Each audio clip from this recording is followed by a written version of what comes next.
Please like, subscribe, and share the Sweatshop Podcast on the HTW Podcast Network. We are now on Anchor FM and on Spotify, Facebook, and back on YouTube. You can look us up. Our handle is at the Sweatshop Pod, or you can just type in the Sweatshop Podcast. We gon' be on there. And please enjoy the show. Thank you. Yeah. Bye.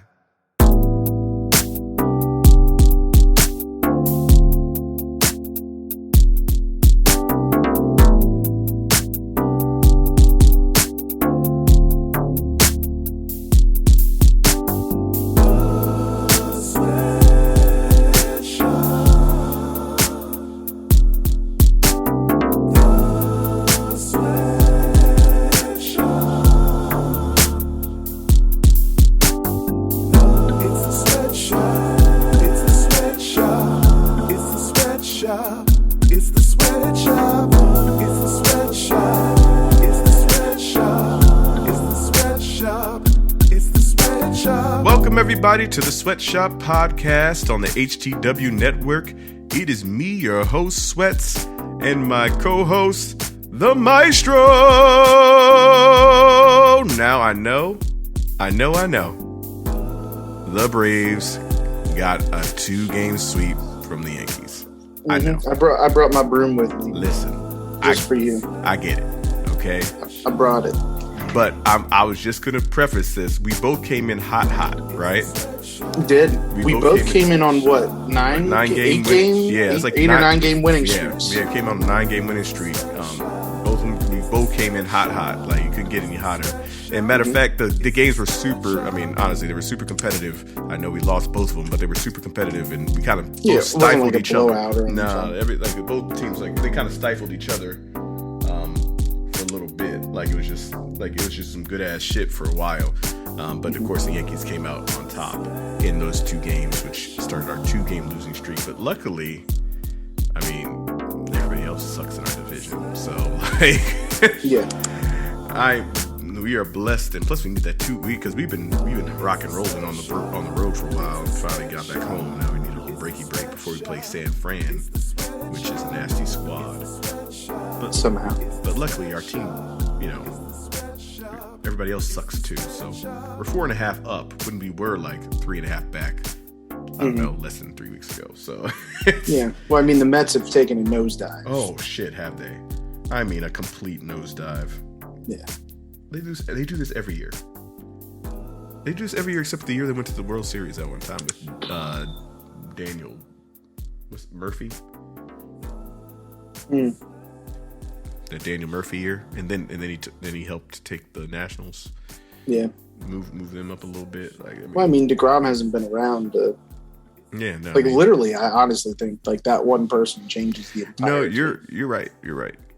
But they gave all that money to fucking. No, they brought in Baez, and he got hurt already. Well, he got hurt. From before, back, fucking. And they got Lindor. Lindor, thank you. Lindor. They have. It's not like they don't have people. Yeah, but Lindor probably still have the best bullpen in the East. Which that's not saying. But what does that mean if you can't score? Well, that's what I'm saying. It doesn't. I'm just saying they probably have the best bullpen in the NL East. Right. But it's still not saying much. No, it's not. Because even if you're garbage, you're still better than pretty much every other bullpen. Yeah, man. You know what I mean? They literally have 2 guys that are good. Yeah. It was It was cool to watch. I was like, oh shit, we're coming in hot. Both teams coming in hot. Had that playoff atmosphere. Mm-hmm. So that was dope to see. You know what I mean? So that's the type of shit you want to see at this time of year when you have that playoff atmosphere between 2 hot teams, 2 teams really putting in work lately to scratch and claw up to the division. And honestly, you guys will want it more. You guys still have a little bit to go to get up to the tip top, but you guys are climbing. Still hot. We're still 4 back, but we were in way worse shape before. Exactly. So you guys. We were all the way down in the basement. I don't count Baltimore as the basement because they're I think they're already mathematically eliminated. Oh God, they're so awful. If not, they're damn We'll close. get into more of the Orioles later because I did see them in person. But man, Ooh, it is tough to watch. So Jesus. yeah, we'll just leave it at that for now. But man, we had some shit go on this weekend. We had SummerSlam pop off like a motherfucker. CM Punk came through in the cut. You know what I mean? We had some Sha'Carri Richardson news in here. Pacquiao had a fight at the same time SummerSlam was going down, but it was timed pretty well. So the whole main event of the Pacquiao fight was seen Mhm. before SummerSlam was over. And yeah, we've been to we've been to some games, some sporting events this past weekend as well. So we'll dive right into that a little bit later. But first, let's talk about this SummerSlam, man. SummerSlam happened on Saturday night. I watched like I said, I was watching the Pacquiao fight, same damn time. All the shit was going down. Watching some boxing, watching some wrestling. I had my wrestling on my Google Chrome, my Samsung Chromebook, making that shit go down for me. I was with a friend, quote unquote.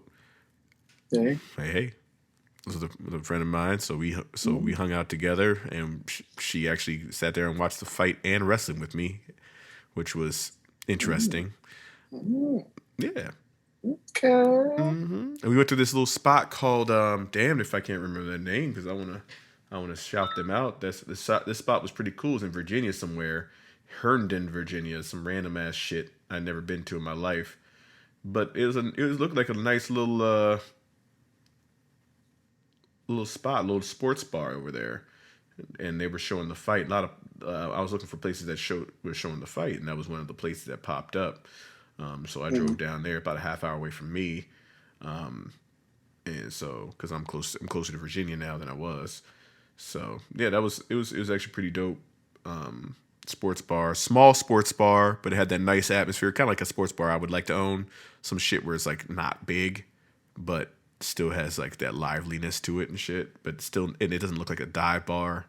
Looks pretty classy in there, so it was pretty dope. Had like some nice little drinks in there and shit. Yeah, I was feeling it. I was feeling it. Well, I'll get to that in a little bit. But SummerSlam, I was watching SummerSlam at this before because that was the kickoff. I got there right in time for the kickoff match because I didn't know there was a match before all that. I was very excited because I got there right when Big E was coming down the aisle. So I was like, fuck yeah, I'm ready to go. So I got there right on time for Big E to come in and Baron Corbin to have their little kickoff match. And of course, this is all about Big E's Money in the Bank briefcase. And basically beat the shit out of Corbin, to get his, to get his shit back. You know, that's all it was. So yeah, Yeah, it served its purpose. it served its right, Still trying to further that storyline. right. Because Baron No, but- Corbin is big enough heel. Like even though he's basically been jobbing for a while, he's big enough heel. People still hate him, and like it's still like a thing. Like you know what I mean? Yeah, like he's still able to get that. Yeah. Like so, I mean, his character was interesting for a minute because I thought they were gonna try to like do something extra with him and like maybe turn him Right. because he was playing the sympathy thing, but then they were like, oh shit, no, people are sympathizing with him now. Right. So like then he went back to this like, all right, I need help. I need $100,000, and like you do that shit. So I was Right. like, okay, no, you're still an asshole. Yeah. It's just been like I don't know, that kind of thing to me has been interesting to watch. For sure. Regardless of like what he's doing in the ring or Yeah, whatever, yeah. but like trying to like just that whole thing of like how they've kind of altered that. So, Yeah. but yeah, I mean, it served the purpose because he stole the briefcase, Yep. obviously. And Big Big E's E wanted it back. getting nice. And you also pops. want to have your guy on the card in some way because like honestly this card to me was not one of those cards that was like yeah no he should cash it in, Right. you know what I mean, Right, like right, with right. how the championship matches were set up, like this wasn't the time, but you still want to have him out there, Yeah. I mean, and Big E's getting over, like, you know what I mean? I mean, Big E's been over for a while, but like he's, Yeah. they're popping for but like him on and his shit. own, Yeah, on his own. like Christian. Christian.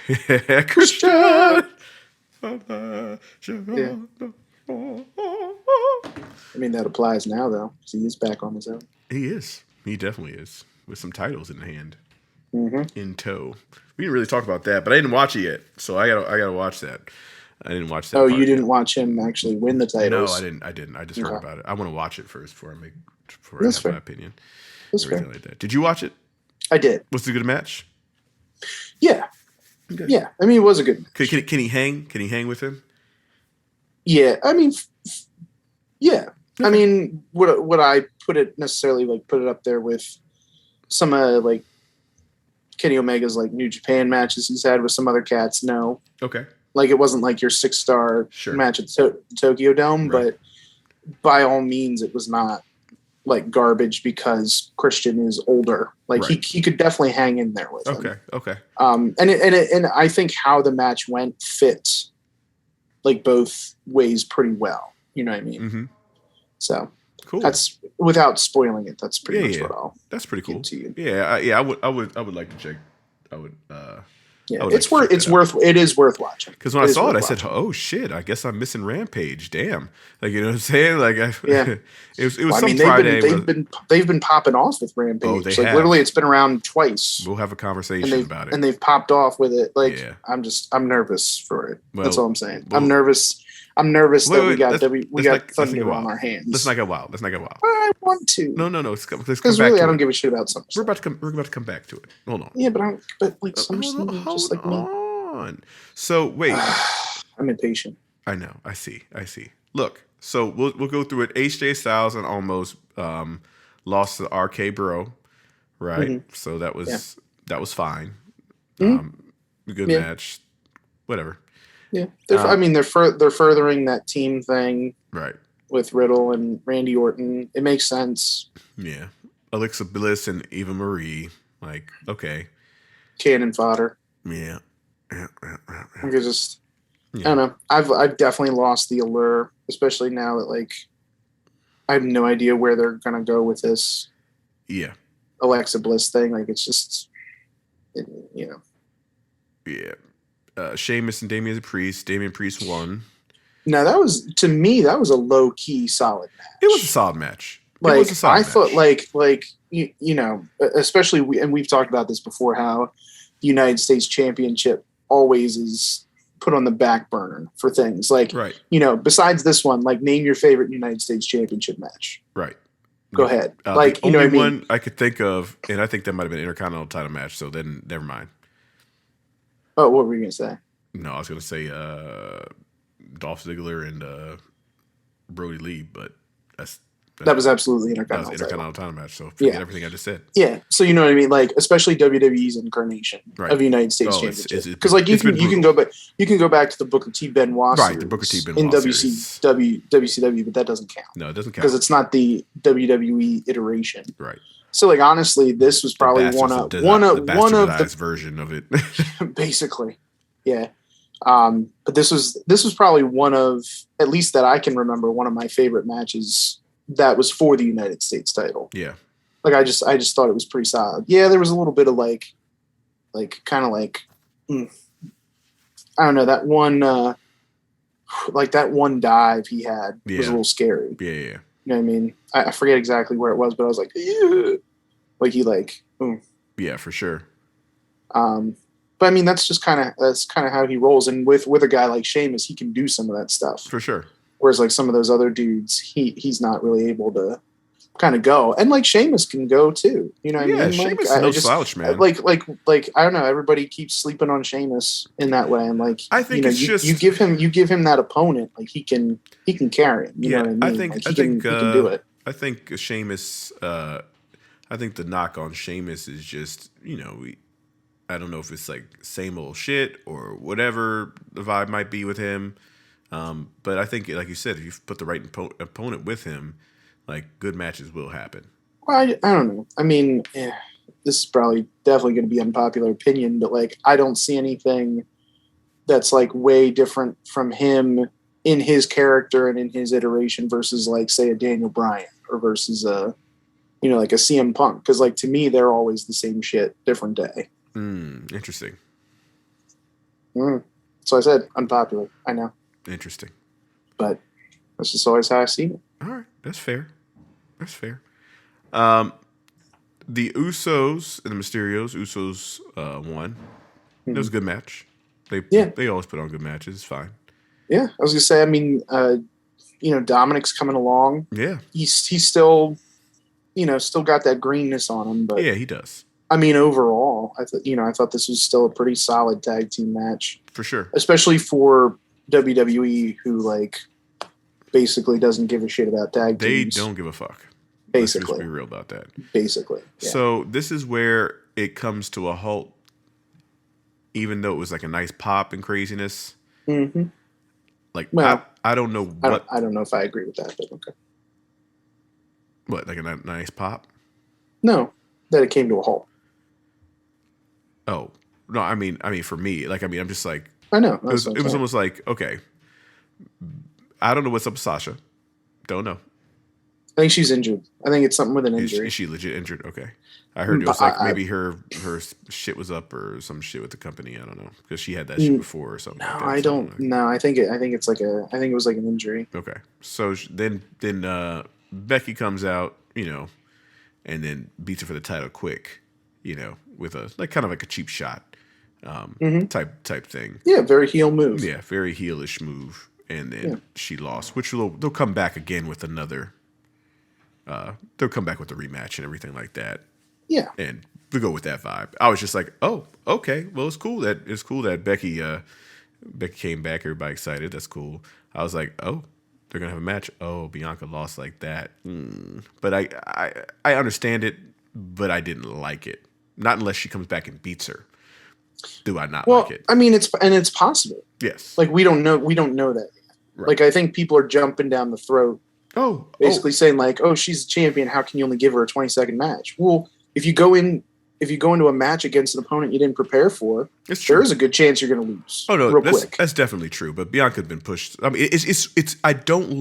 Sometimes I don't like it in that way, only because I think there's been. If you're going to do it like that, like I said, I hope she comes back. I don't mind this as long as there's some sort of return. Like I don't mind as long as I can't. Bianca, you know what I mean? Like it's going to. The thing is, it's going to happen. Yeah, I just want to keep Bianca she's strong. Be, that's all. You know what I mean? You can't I don't want her to go the way of Kofi Kingston and like, okay, bye, like you're gone now, and then that's. But I'm not trying to be stupid. They've done nothing to make her strong. Yet, Bianca. Like I've been saying, this was already this. I've been saying from jump, this is already too soon. Like all this shit was already too soon. No, I'm saying no. They've made her pretty strong. I think. You know what I mean?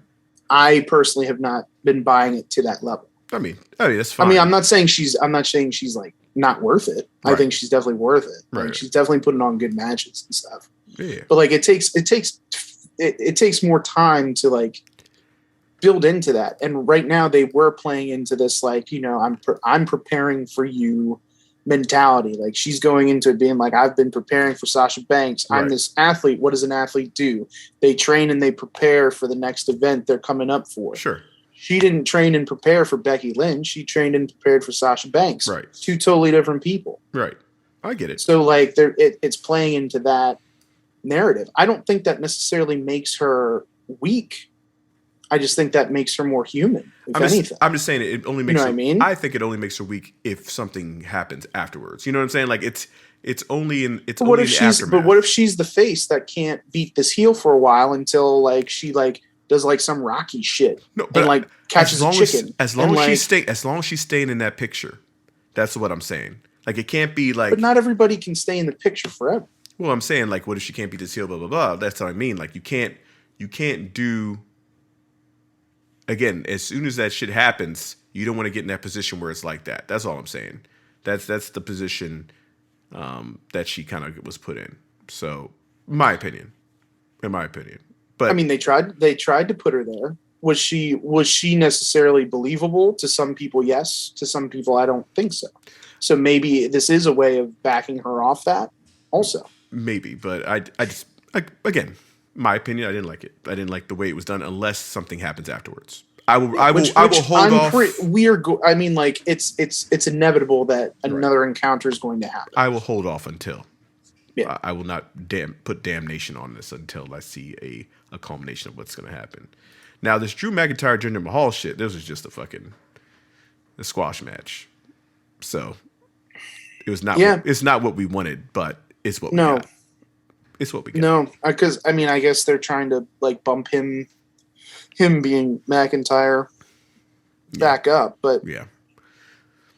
It's not. But what if you're we going to do wanted, that but- at the expense of, I don't like that one. Didn't really No, like. it didn't. If you really wanted to help both guys, you should have gave them a really back and forth, solid, almost equal type match. Because And I then you're agree. going to Help bring both guys. yeah, Correct. because you're going to bring. I mean, McIntyre can still win, right.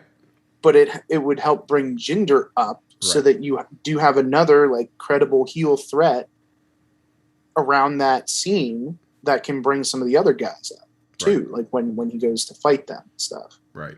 Because like now that this happened, where does this really go? Like now it's pretty much just dead. Well, in the water. it's dead.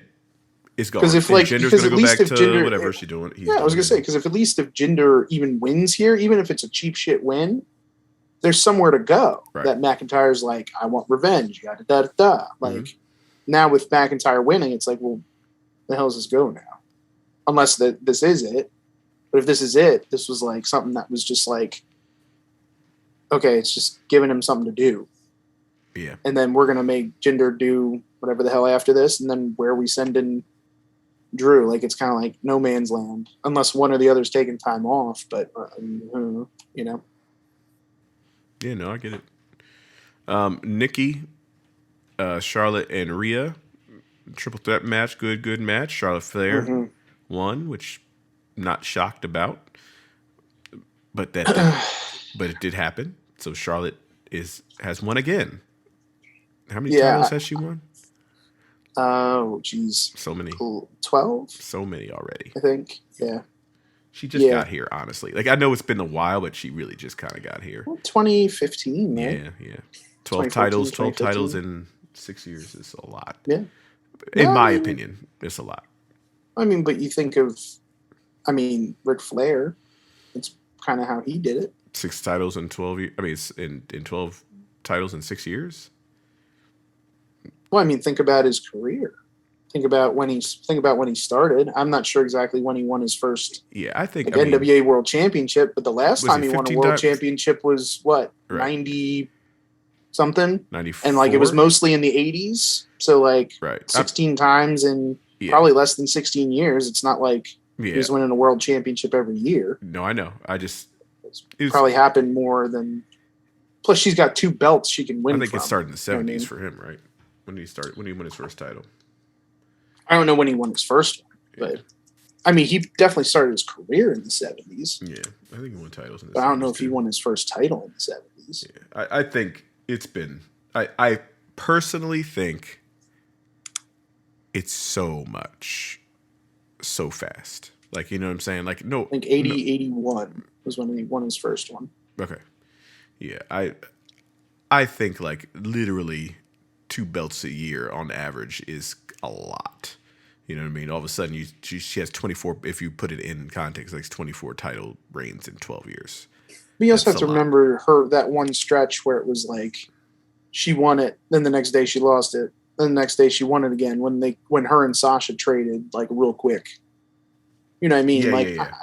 Like that just to me go like yes, you can break records in that way, but to me they're not the same as like No, it's not. home run records. It's about or like any of that stuff because I think it's the like it's total all about reigns the itself, show. right? I think it's the total reigns itself, in my opinion. Like about like if you combine, like we were kind of doing that by how long they held the titles for type situations. I think that has a lot. I mean, that probably has more merit. You know what I mean? Because like Walter was a one-time NXT UK champion, Right. but he held it for like 800 some days. Spoiler alert. What do you mean? Well, I know that. I mean, that's how long he's used the holder. Oh. Like 800 Oh no, some. he's held the title for a while. Yeah. You know what I mean? Like it's about like if you really want to measure it, look at the length of It's facts.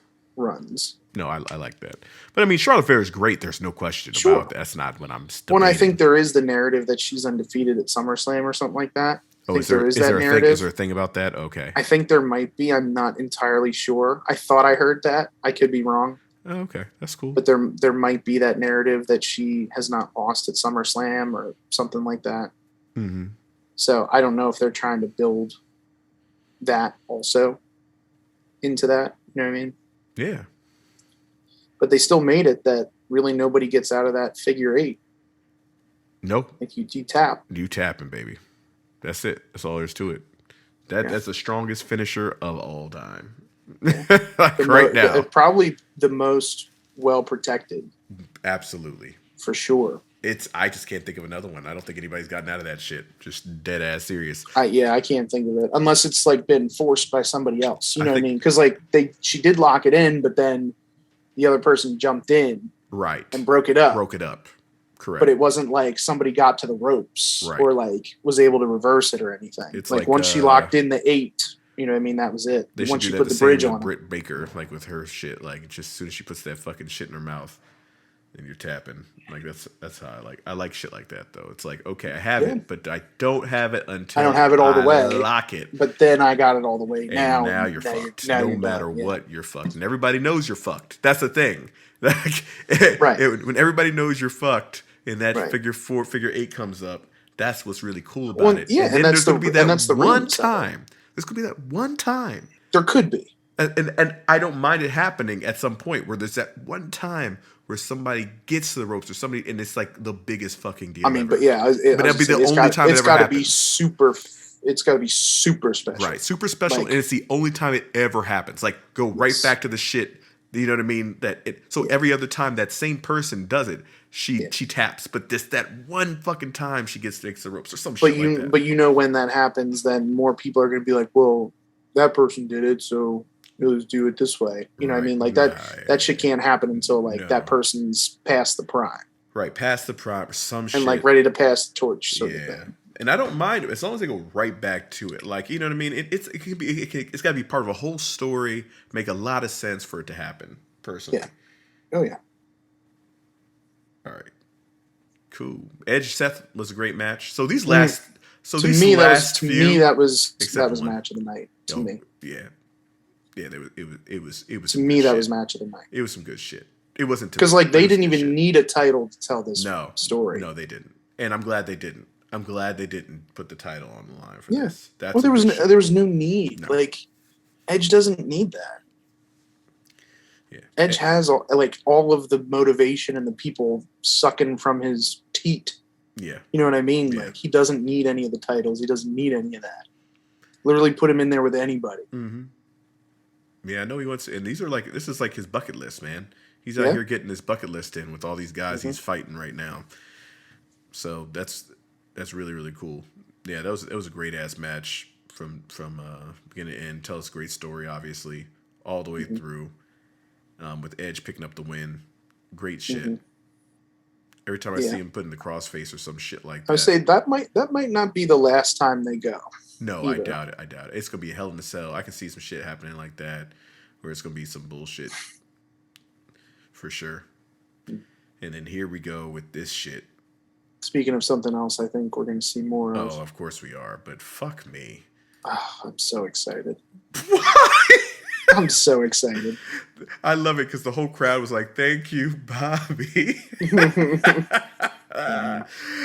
No, we try to see this fucking old motherfucker. Cheer when the kid gets locked up in the lock, passed the fuck out. Oh, that shit is funny. Oh man, but yeah. So that the match did not end like really. It was a call to bell because his knee was fucked up, and he started beating the shit out of him after the match and just putting a dominant performance by Bobby Lashley, just dominating Goldberg. So that is a story to tell. Like when's the last time Goldberg's been dominated in a match? So yeah, where he had to give up. Yeah, he didn't give up. He didn't have to finish. The referee stopped the match, right? Because he couldn't finish. He couldn't finish the match, right? Yeah. So, which I mean, yes, it was weird, but I didn't necessarily hate it. I didn't hate this. I didn't hate it, and I actually didn't mind where it was placed because you get a breather between Edge and John. So, like, I mean, yeah, you get basically two bangers of matches, right? So you need something in the middle. Yeah, you got to cleanse. This was like the P spot. Yeah, absolutely. Like or like what the Divas Championship used to be. Yeah, no, that was the bathroom. That was the pee break. That was like the pee break before the main event. Yeah. You bring them out there. Mm-hmm. They do their bullshit, and then just to cleanse your palate a little bit, make sure. Hey, there you go. You know, so that's how they rolled with that in like the late 2000s, early 2010s. They for sure did. Unfortunately. And now the women's wrestling is much better. Oh, it's much better now.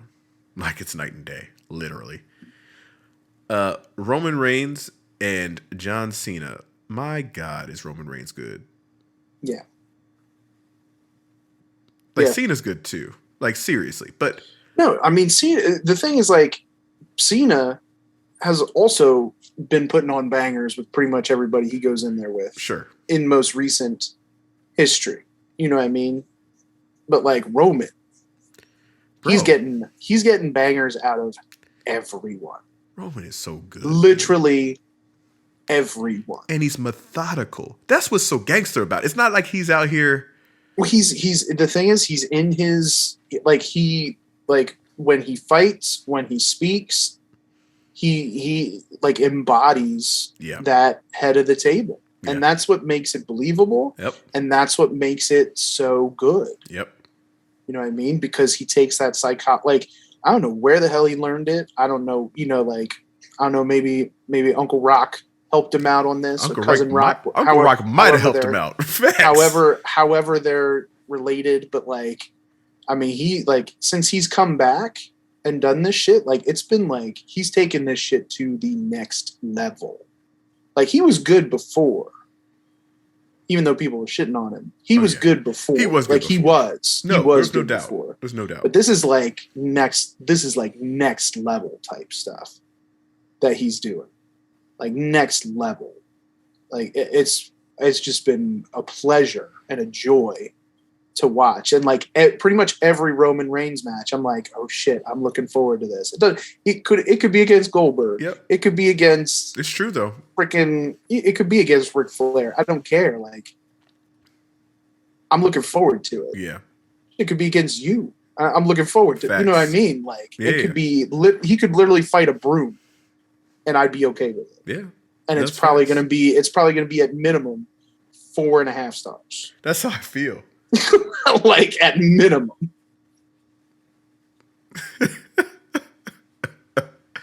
I mean, that's how he is though right now. Mm-hmm.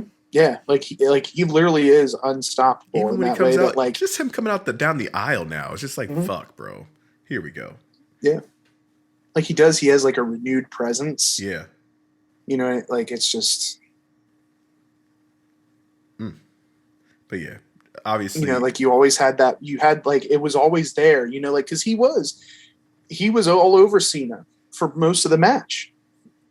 He was all over him, but then Cena would sneak in those near falls, and you're like, oh, could this be it? Like it was just it was just a well-crafted. It was a well-crafted story that was told in that match, but then there was also like really good, just match points. Right. Meaning like just like hitting different spots and whatnot, and like it was such a good piece of art. You know what I mean? Like to me, it was a really good piece of art. Yeah. It was real close. Like it was real close between this one and that Edge Seth Rollins one for match of the night. It was real close for me. Like real close. Right. Like this was like this was 1B. Like it's not even number 2. This was like 1B. That's how close it was. Mm. Yeah, I mean it's like to me, I did like this one better, because Roman Reigns that motherfucker just got me hooked. I don't know why he got me hook, line, and sinker and shit. Like he just does. I'm like, Jesus Christ, this dude. And he just fucking, get him with the spear. 1, 2, 3, go home. And then, and I liked it because he kept avoiding the spear. Boom, boom, boom. Finally got him with it. Bam. Hit him with the 1, 2, 3. And John Cena doing everything up the top. Fucking doesn't matter. Roman not losing his fucking title, bro. Like he just not gonna do it. And then fucking Goldberg. Not Goldberg. Fuck. Thank God. Oh, I would have loved it if Goldberg came out. Brock going for both titles, baby. Brock Lesnar. Back to coming back. Coming out. Back to back. Go ahead and say that line for me for Brock Lesnar. What? Go ahead and say it about his hair. Oh. Well, that's exactly what I thought as soon as he came out. So did I. What the hell happened to Brock Lesnar's hair? So back in the day, Jesus, this might have been 10 years ago plus. Oh, God it absolutely damn, was. at least 10.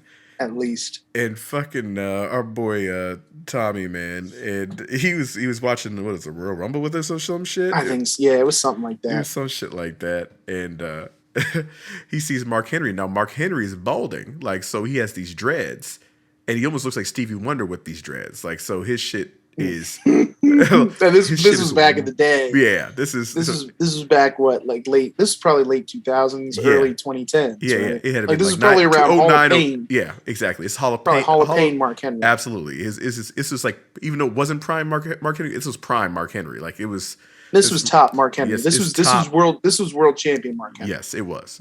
And he comes out with his braids and shit. Like I said, he's looking like Stevie Wonder. So if you know what Stevie Wonder looks like, he has the braids, but his hairline has gone far back. Mm-hmm. So he was like, what braids are starting in the middle of his head. Yeah. So he's like, what the hell happened to Mark Henry's hair? Because before that, Mark Henry just had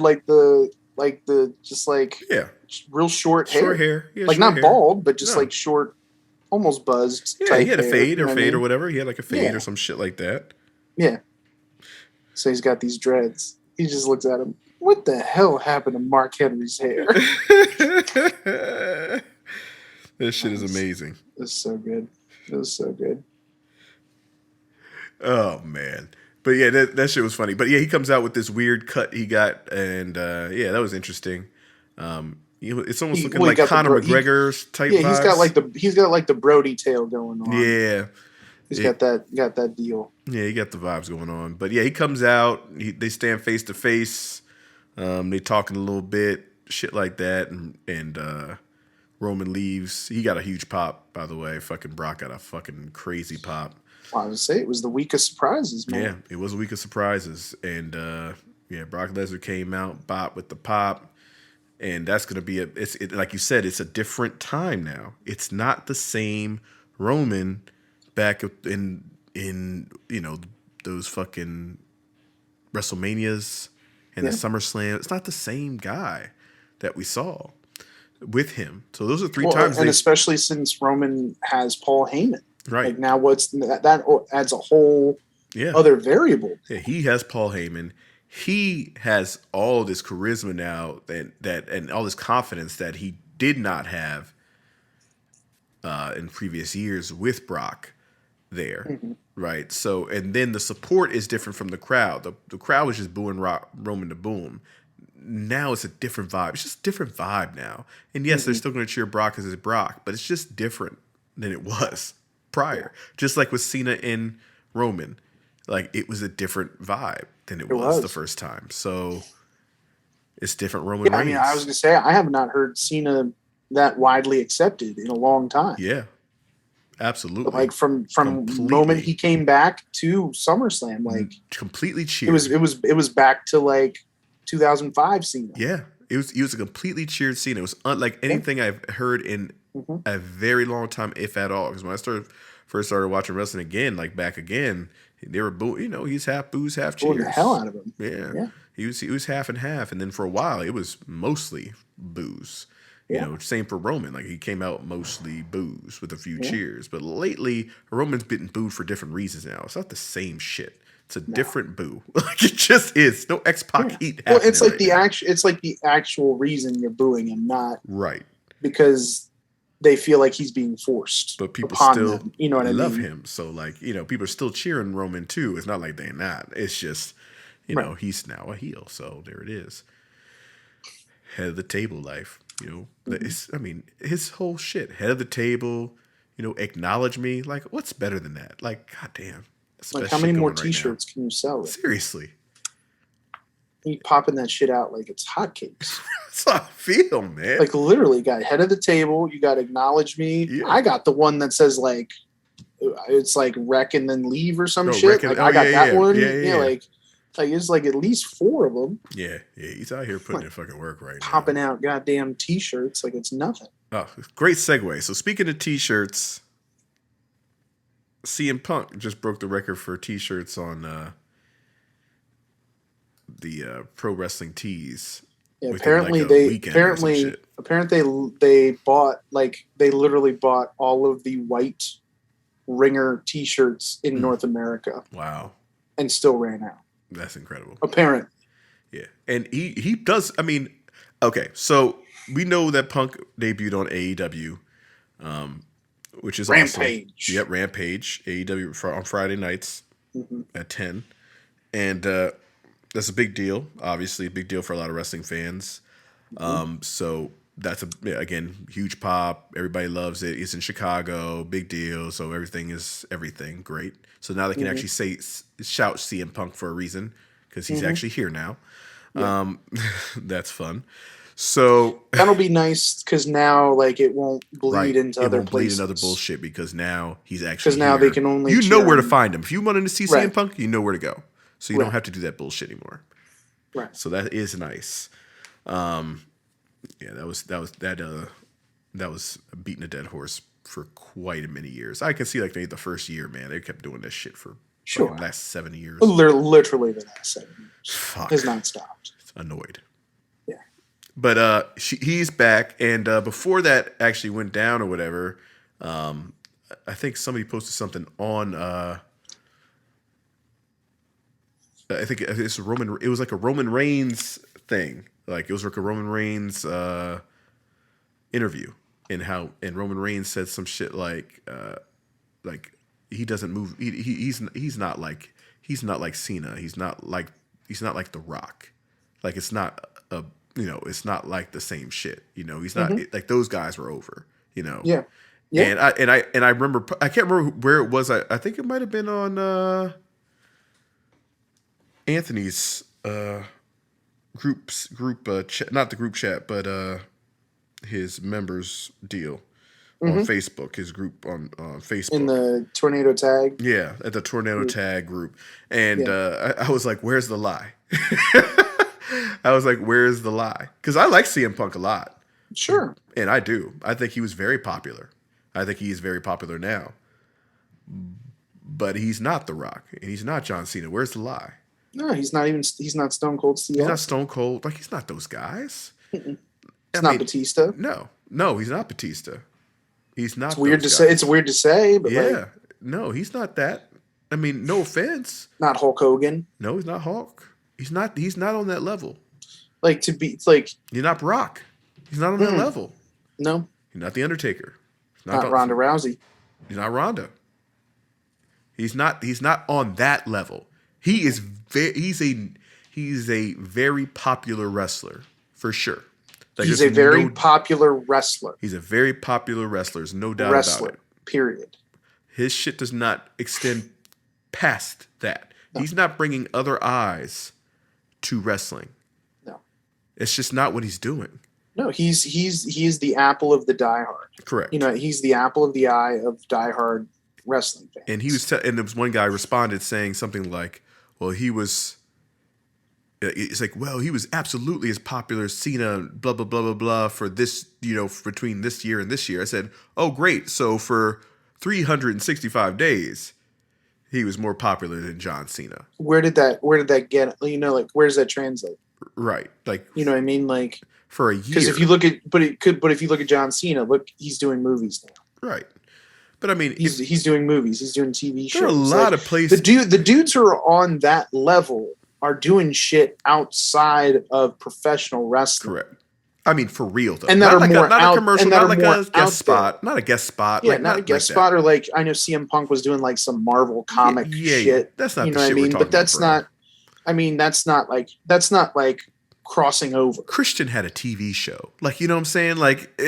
He was hosting a TV show for a while. Edge has been on Jericho. shows. Chris Jericho's done things like that. Shit, even Cody Rhodes at this point. Absolutely. Cody's done stuff like that. There's no it's not, and I would never call any of those guys on that level. They're not on that level. So we can stop and pause on that. But I was just for 1 year, he was more popular than John Cena. He outsold in merch for 1 year out of all the years that John Cena sold merch. What? Yeah. No, we're not doing that. That's not the shit I'm buying. I'm not buying all that. No. No. So, but having said I'm that, sure you can. I was gonna say you can cherry pick that all you want. yeah, you can. You know what I mean? Like you can cherry pick the hell out of that. I'm not a cherry picking stacks guy. You know that. Like I ain't. Well, and also too, like with so here was my issue with the whole thing is that like I just personally have never been like the biggest CM Punk fan. Oh, I know you're not. I know you're not. I am though. I like CM Punk a lot. I'm not saying I dislike him. I just think I think he is overrated. Yeah. Yes. I don't think he's overrated. He is overrated. Lies. He is overrated because everybody thinks because everybody's putting him on that pedestal because he had that one promo. He's not Mick Foley. No, Jesus. I'm just throwing out guys. I'm just thinking of guys. You're not fucking wrong. But like they put him on this pedestal because he had that one promo, even though he's basically riding the momentum that company created for him, whether he liked it or not. It's facts. And then he brought that up in the promo that like it was, the worst fucking thing. I'm like, well, how can it be the worst fucking thing when you went away from wrestling for 7 years and didn't have to do shit? Right. Like you didn't have to do a damn thing. Right. It couldn't have been that bad. No. I mean, mentally, it could have.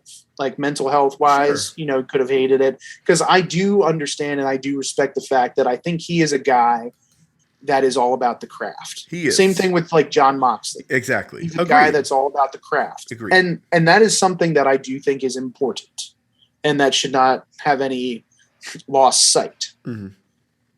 But where his story to me is different from like an Edge or a Daniel Bryan is that those guys didn't choose to leave. Right. He chose to leave. And now all of a sudden he's basically coming out saying that he was like forced to leave. It's like, no, you weren't. Right. And you could have come back at any time. Anytime. They would have had you back with open arms. Anybody would have had you back. Anybody would have had you back. Yep. Edge couldn't necessarily come back because he's like one more slip, you might be dead. You might be paralyzed. That's what they were saying. Same thing with Daniel Bryan. Right. But they've made these miraculous comebacks, and they've been able to do that. And same thing with like Christian too. Same like thing with Christian. They wouldn't let him pass physicals because if he gets another concussion, like that kind of shit. So like those guys didn't leave because they wanted to leave. He left because he wanted to leave. But now he's back for the people. Right. Sorry. Don't buy it. Nah. I mean, it's all work. So. Sorry. Don't buy it. It's all Don't buy it. I don't care how many free ice cream bars you give people. Shit. Don't buy it. Don't buy it for a second. If you were doing it for the people, you wouldn't have waited 7 years. It's true. Definitely true. You could have come back at any point. You could have come back at any point. With The Rock and shit like that. It's not like you're doing shit like that. Your schedule was not that busy. No, it wasn't. And I understand you do need to take time away from things. Like if you're truly burnt out, you got to take time. Take a year. Sure. You do. But like then when you come back and you say this kind of stuff, that's where he lost me. Like I was gripped. Like I watched it. I was gripped from the moment he came out. I saw in his face. Yeah. How that shit changed. Yeah. You know what I mean? And when he even came in, he goes, I didn't have anything planned because I wanted to feel it. And you could see that he felt it. He felt that reaction, that like just overwhelmingly positive reaction from the people. And that you could see that in his face. And I was excited for that. I was like, I'm glad you're having this. Like, this is a good moment for you. Then he started to go on that like in that direction. And I was like, bro, you like now you lost me. Right. Now you lost me. Like you just, I mean, I'm glad I'm for wrestling. I'm glad he's back. Me personally, for sure. Indifferent. Like if I never saw him wrestle again, no harm, no foul. I never, but I think for wrestling, it's a good thing. Hopefully, at least. Because like what I'm hoping is that I'm hoping two things. I'm hoping that AEW with this kind of deal, because to me, I think this is AEW's version of getting Hulk Hogan, of what WCW did back in the day. Okay. And that, like, that's it. Like, even though we're saying that, like, CM Punk is not on that Hulk Hogan level, just in general, in like pop culture period. Oh yeah, he's not. In professional wrestling, it's a big deal. Sure. But that's where AEW markets to, is that professional wrestling crowd. I mean, at this point, they're not getting that crossover. Well, they came in and got the.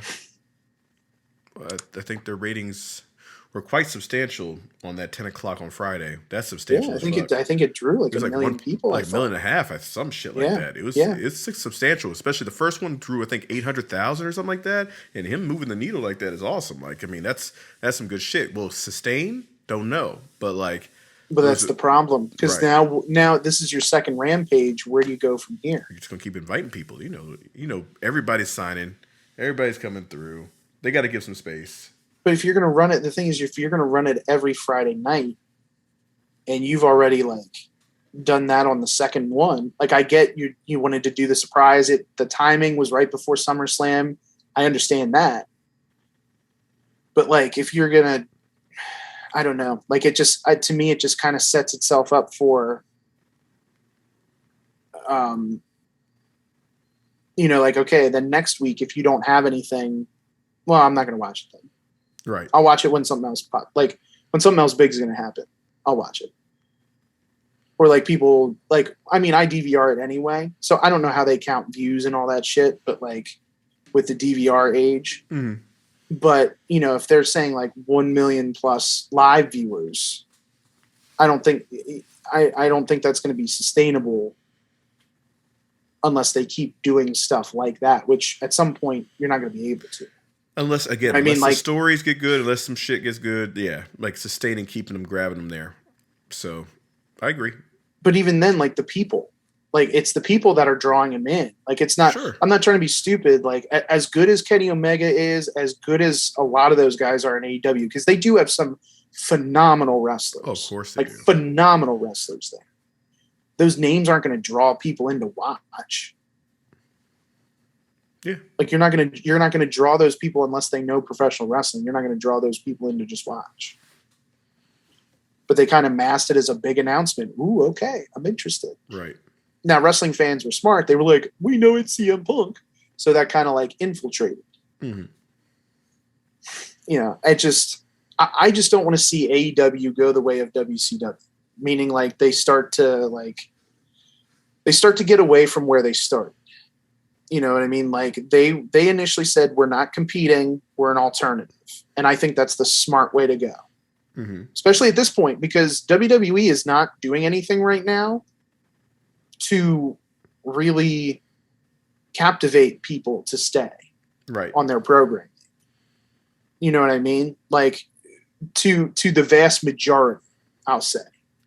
I'm in the minority that I'm still like kind of interested in this stuff, but even there's some things that I'm like, oh boy. Like, I think it's like one of those things with WWE where it's it's almost like, how can I describe it? It's like Grey's Anatomy or some shit like that. Like, people just gonna watch that shit. Like, if Grey's Anatomy is on... Well, at this point, WWE is too big to fail. That's what I mean. Like they could cut half the people tomorrow. Right. And people are still gonna buy tickets to WrestleMania. Absolutely. Without a goddamn match announced, without anything. They'll be like, tickets are on sale for WrestleMania now. Remember all the people that said they were going to boycott football? They will sell thousands upon thousands of tickets just because it's WrestleMania. Yeah. Remember all those people who said, about football, they're going to boycott football from both sides because of whatever reasons. Yeah. Okay. Shit, yeah. Okay. It's still the most popular sport in America. It's not close. Like, I mean, it doesn't matter. Like, they're going to go to the Super Bowl. They're going to watch Sunday football. They're going to go to WrestleMania. It's like eat, sleep, and breathe that shit. Yeah, I was going to say, it doesn't matter Royal who's Rumble. in the Super Bowl. It doesn't matter. All those things. Does not matter. It's the Super Bowl. It's the fucking Super Bowl. It's WrestleMania is the Super Bowl of wrestling. You know what I mean? Like, and that's where WWE's at. Like, you can literally say WrestleMania, even SummerSlam is getting to that point. SummerSlam. You don't have to announce Royal a goddamn Rumble. match or a goddamn person. Yeah, Royal Rumble. like that too. So even Survivor Series. I throw Survivor Series. That's the big four. It's big four. It's because it's got the history. Yeah. It's got the history of being those big, long-standing events. Yep, and they're putting them in bigger places. Yep, you don't have to put the card out. They're bringing money in the bank to that Vegas stadium. Yeah. That's money in the bank. That's not even like one of their big four. Yep.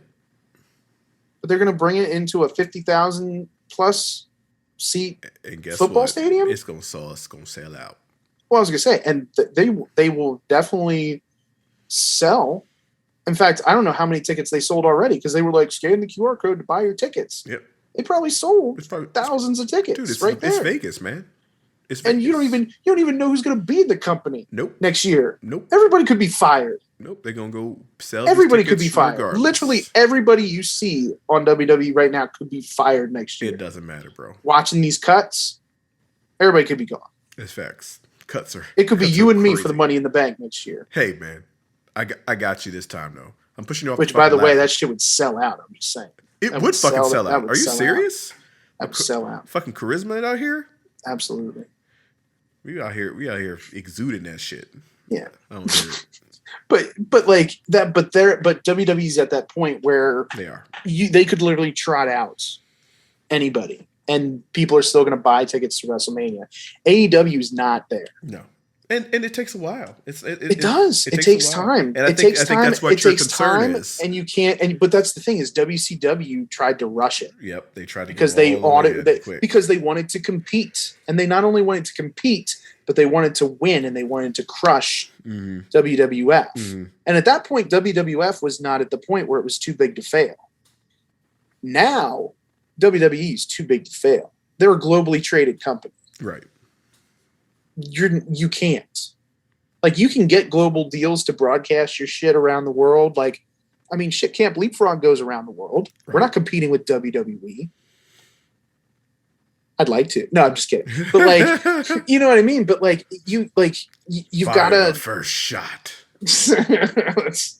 We'll start the shit. I don't even know what kind of wars we'd start. But like, you know what I mean? Like,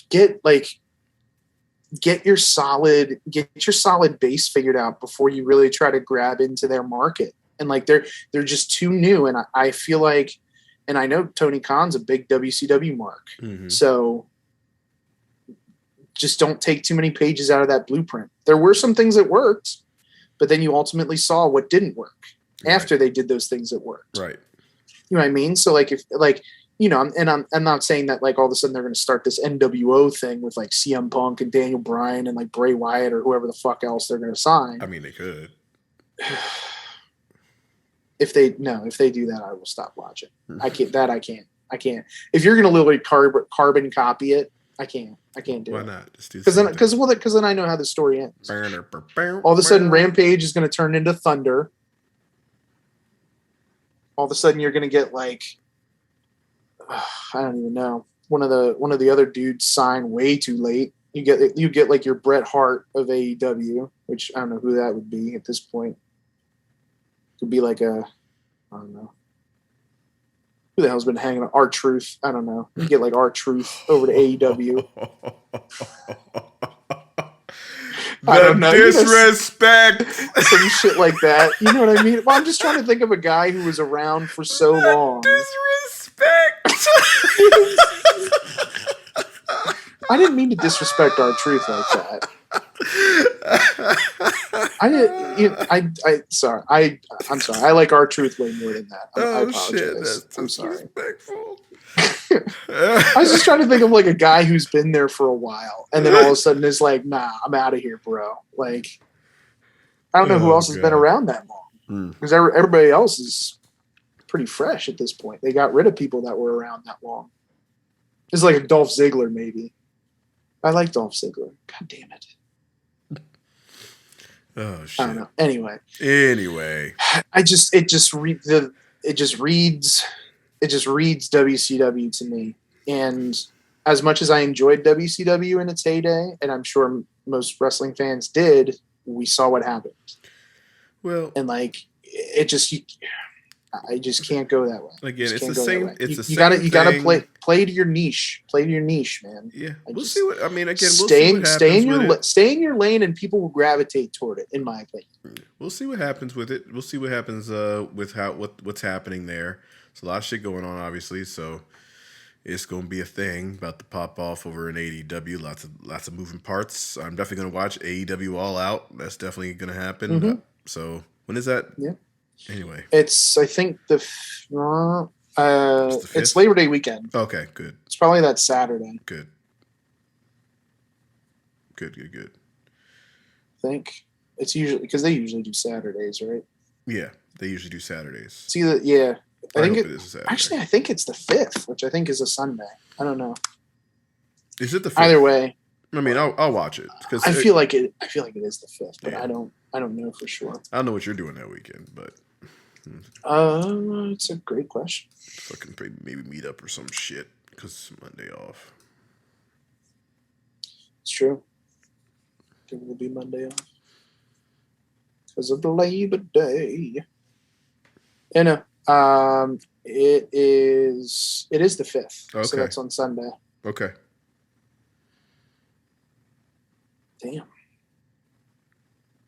Yeah, a lot of shit going on in Chicago. They got like Fan Fest and everything. Damn, shit. I didn't know that. Oh yeah, because this is their main shit. So I They're guess popping they're doing the whole off. thing. Yeah, I was gonna say this is their WrestleMania. So, all right. Well, that'll be cool. Obviously, what would it be to go to Chicago? Culminating there. Yeah, fuck it. What would it be to go to Chicago? That is interesting. Is that the United Center? I'm assuming so. I probably. Yeah. I would imagine. So a long addition with the wrestling. This one with the wrestling of SummerSlam, the Pacquiao fight was the same night, and I was at that sports bar in I'm thinking Duffy's Tavern. That's not exactly what it's called at all. Because we went to Duffy's Tavern that one time. We're going to Duffy's. Jesus, I wish. Huh. It was something like that though. It was like some bullshit like that. I can't remember what it was called though, off the tip top. But yeah, the Pacquiao fight was on. I was watching it again with my friend, and the main event, like I was switching back and forth, watching wrestling, watching boxing, watching wrestling, watching boxing. Some dudes got knocked the fuck out. It was like there was one knockout like that caught me off guard actually. This one dude was getting his ass kicked this fight, and then all of a sudden he popped this fucking dude. He fucking went flat dead, like gone out cold. I said, "Oh shit," because this dude was for sure losing the fight. He really was. He was getting outclassed in that fight, but he got him and popped him. I don't know how he broke free, but he for sure did. Knocked his ass out. And but this Pacquiao fight, and I was expecting Pacquiao, because this is what Pacquiao does every time to me anyway. I'm like, oh well, Pacquiao's too old and shit like that. And I remember he fought Keith Thurman, the last time I saw him fight. Was that the last time I saw him fight? I believe so, against Keith Thurman. And Keith Thurman is young. Like, I mean, he's not young, but like he's a world champion. He was up on the rise. He hadn't lost a fight in a while, shit like that. He fights Pacquiao. Pacquiao fucks him up. Gone. And I was like, Jesus. Like, it caught me off guard. I was like, damn, Pacquiao is so fucking good. He does this to me every time. So this one, but what I noticed is that Pacquiao lost his power. That's a big thing. As you get older, you tend to lose some power. Sure. Right? So his power is starting to wane. And so first of all, he was supposed to fight Errol Spence. Didn't happen. He fights this guy, Ugas, right? And I don't know what to call it, short notice, but like a month's notice. Mm-hmm. Which is pretty short. It's pretty short for boxing. Mm-hmm. But at the same time, it's short for everybody. Ugas didn't know he was fighting him either. So he got Bel-Aired. Yeah. Yeah. So fucking so Ugas comes in, and Ugas is a big dude. Like he's a tall guy, lanky, long guy. And I remember this guy coming up to me randomly, because you know how this always happens to me. And I explained to my friend that this always happens to me. So this guy he's like, "So who do you got?" And I said, "Listen, I got Pacquiao, but I got him split decision." I have him split decision Pacquiao, right? That was my. He's like, oh, okay. So he's like, you think it's like I think he's gonna knock him out. I said no. He can't knock people out anymore. He hasn't knocked anybody out in forever. Like Right. it's just not something he does. He doesn't knock people out anymore. He can't do that anymore. No, it's just facts. Like it is what it is. Like he can't knock people out, but can he outbox him? Sure, he can outbox him because it's Pacquiao. He's quick. He's fast. He still has some power where you can stop somebody in his tracks and shit like that. So I was explaining the reason why. I said, but I think this guy Ugas, because he's a good fighter. And I think he's a good enough fighter where this might be a really close fight. Mm-hmm. So I called that out from Jump Street before the fight even nearly started. It was like halfway through like the third fight. So I called this shit. So I was not correct, but at the same time, I wasn't that fucking far off. So the fight is going on, right? The fight starts, and besides the first round and like another round, every other round I had for Ugas. Pacquiao was throwing punches. Not like he always throws punches. Like that's what he does. Throws punches in bunches. That's his skill. But this is what kept happening. And this is the thing I kept noticing is that he would throw punches in bunches, but then Ugas would throw 2 pop, and that would stop him in his dead ass in his tracks. So like every single time, so for every light little punch that Pacquiao threw, Ugas threw, like for every 10 that he might have thrown, he threw some heavy shots. Threw some heavy fucking shots to the point where Pacquiao had to respect it completely, to the point where his whole game was kind of thrown off. And then eventually he started finding the range and kind of slipping and dodging Pacquiao's shit. So like, I mean, he was really popping the fuck out of Pacquiao to the point where I was like, holy shit. And this guy doesn't knock people out either. Mm-hmm. So I was confused. I was like, he doesn't knock people. He's not like he knocked down Pacquiao or anything like that, but he was popping him pretty fucking good. He really was. He's popping him pretty fucking good.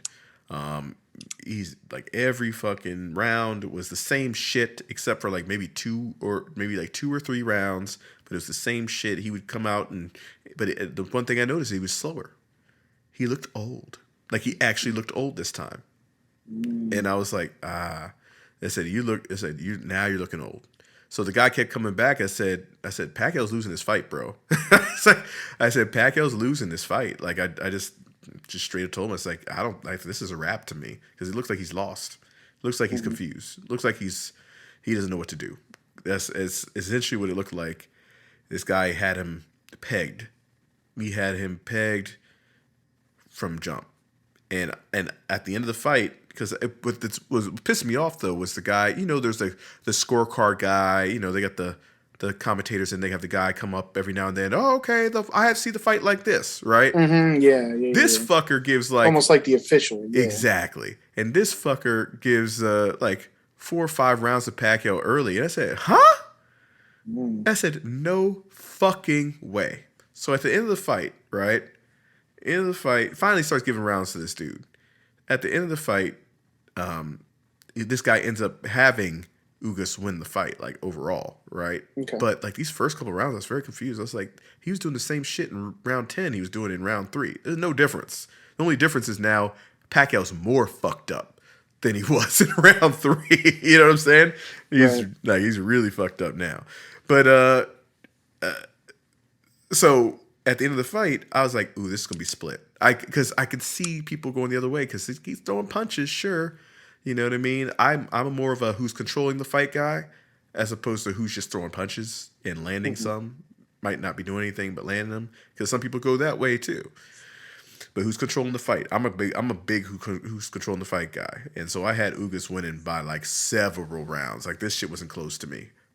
And apparently, even though it was closer in the scorecards for the judges, this guy won unanimous decision. Ugas won the unanimous decision on the other way. So I was wrong, but at the same time, like it was 15-13 or some shit. Like it was close. I thought it was way closer. But this is what I said to dude at the end, because he's a big Pacquiao fan, right? And I said, Pacquiao should be so lucky that Errol Spence got hurt. He should be so lucky, because Errol does have power. Errol will knock you out. That's what he does. He'll knock you out. He probably would have knocked him out. He would have knocked him out. And it would not have been a very long fight either. Like, it would not have gone long. If Pacquiao was doing the same shit he was, and this Errol is quicker, he's faster, and he's still long. He's lanky too. Like, he's 5'10" to Pacquiao's 5'6". With the wingspan. Like, I mean, and Errol Spence is a much better fighter than Ugas is. Like, Errol Spence is literally like top 3 pound for pound fighter right now currently. Along with Terrence Crawford. That was supposed to be in the works too. Terrence Crawford, oh my God, he would have destroyed Pacquiao. Like, this, it would have been like some shit where you're like, oh, there's no question he should retire. Like, he's not on that level. There's some guys that are just on different levels. And Errol Spence is one of them. And like I said, he should be so lucky that his eye is popping out of socket. Like, like, he should be that lucky because it would not have been pretty. It would not have been pretty. And Errol would have had no marks on him. Like, it'd have been a different fucking fight. So that's what happened there. But I had a good time there. The dude, he's like, you think he would beat him? You think Errol Spence would beat him in his prime? Pacquiao. I said, no, I don't think he'd beat Pacquiao in his prime. But I think it would be a good fucking fight. I think Errol Spence is really good. Like, I think he doesn't. I don't think he understands. Like, you know, I was telling him like I know boxing, bro. Like, that's something I do know a little bit about. Like, I know a lot about boxing. I understand the game. I understand how this shit works. Like, I've been seldom wrong about like how fights are gonna go down, just based off of styles, how styles are and how they are as people. Like, the only one I was really wrong about was that Pacquiao Thurman one. I was like, shit, Pacquiao is fucking destroying this dude. Jesus. But yeah, that was a good fight. I thought it was a good fight. Hard fought fight, but that dude just really dominated the fight from beginning to end for the most part. So yeah, that's that. Okay, Sha'Carri. Let's talk about her. My girl is immature. She needs to figure some shit out. Cause she needs to figure some shit out. So I remember making this argument because remember we had the whole conversation about the weed and shit, right? We had the whole conversation about, and so the Jamaican ladies went 1-2-3 in the final, right? In the Olympics, and I remember telling somebody, I said, "Look at these girls. Now you telling me that these Jamaicans aren't getting high as fuck 9 months out of the year, some shit like that? You don't think these Jamaican ladies are getting high as fuck? It's Jamaican. These motherfuckers, Usain Bolt. These motherfuckers out here, and they're the fastest motherfuckers on the planet. Fastest motherfuckers on the planet. They stopped smoking weed for a while. She can do it too. But here's the other thing. So she comes back again and sprints. So she's back again. Suspension done. Whatever the deal. The next sprint. This is year round. This shit. You know what I mean? Like, this is what they do. They got the national championships, nationals, and all these little random shit. Yeah. So all this shit. This is year round. She comes back and she finishes last. She finishes last in this race at a 9-woman field, right? So she finishes last. Shit wasn't really close. She's off the blocks. Now here's the thing. She starts getting weird. Like, she starts talking shit around like saying like something about I'll be back, blah blah blah blah blah, shit like that. And that's fine. You know what I mean? Cool, whatever. Now she's throwing shade on Allyson Felix, her Olympic medalist, her teammate.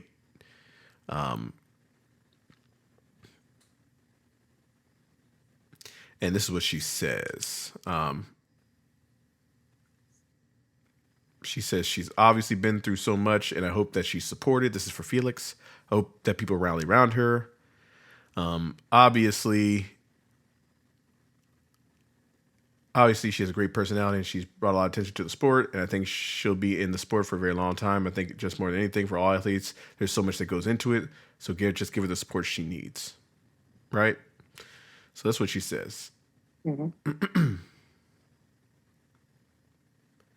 So then Richardson posts a selfie on Instagram story with the caption that read, "Encouraging words on TV shows are just as real as well. Nothing at all." Right? So she says basically like it's not real and shit like that from her. So there's like some heat between those two apparently at that place. But again, it shows like that, and there might be some issues with them like off, but it's like the immaturity for her, like just not understanding the like where she is in the place where she could be rather, as far as her in this racing lore of all these great American sprint women. You know what I mean? Of the Jackie Joyner Kerseys and Flojos and all those guys like back in the day. And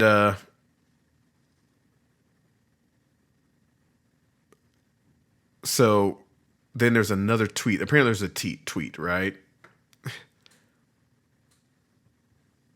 Apparently somebody says, "Not y'all Jamaicans still talking shit when y'all gotta walk barefoot to your coconut stand every day for a living," right? So this is, and then she likes this tweet. That's about that. You know what I mean? She hit the like button for saying some shit, for some kind of fucked up shit. So it's weird. Like it's like for me, like she's fucking up her shit. Like, no, you know what I mean? She's 21. Yeah, she young, and we got this social media out here, and it's not good for her, man. Somebody in her crew, in her PR team, 'cause I'm sure she got somebody there. No, hopefully she has somebody. Yeah, for sure. Because I just don't want her fucking her shit up. She can be great. Like, you know what I mean? She can be great. It's just somebody got to tell her, like, you got to chill. Like, whatever is, like, you're, like, since you have been banned from the Olympics, since this positive test come out, like, pretty much you've been doing all the wrong things. So you got to come back completely different, come with all the right things. You know what I mean? You gotta come with all these right things. You gotta come back stronger than that and better than that. Like, I know you might be frustrated, maybe you might be pissed off or whatever the situation is, but somebody's gotta be around for you and be like, hey, you can't say this. You might be able to feel that way. You can feel whatever way you want, but in the public eye, and you can say all the shit privately you want. You know, with whoever. You might have a beef with fucking Allison Felix, or with any of these Jamaican race runners or whatever the fuck the issue is.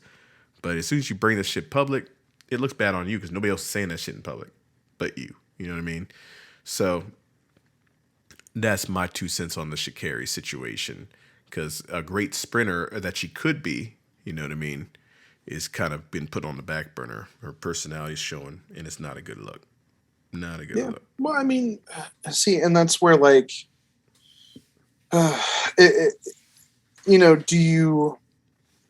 I mean, clearly, like, especially if we're trying to look at her as a role model, correct, that is definitely not the way to go. But she would be Charles Barkley. You know what I'm saying? I am not a role model. I mean, that's what I guess I'm getting at. Not necessarily with Charles Barkley, but, at what point do we just kind of say, this is who she is? Right. And we just either accept it and move on and not put her on this kind of pedestal, but still let her do her thing. Mm-hmm. Or do we think there is some sort of redemption? Cause like, that's always the sort of like, that's always the dichotomy of being a professional athlete, right? Or even a celebrity in that way, is like, not only do you have to do well in your profession, but also in your personal life, because everybody is involved. And like you don't have necessarily a personal life. You know what I mean? Yeah. So like, whereas, for example, like if somebody who is let's say like a lawyer, right? Mm-hmm. Unless there's some kind of high profile lawyer, they could be the best in the courtroom, but then once they're done being a lawyer, like they can go home and be a dick and nobody cares. You know what I mean? They can like all the offensive tweets they want. They can kind of say all this shit they want. But at the end of the day, that doesn't really necessarily affect their job.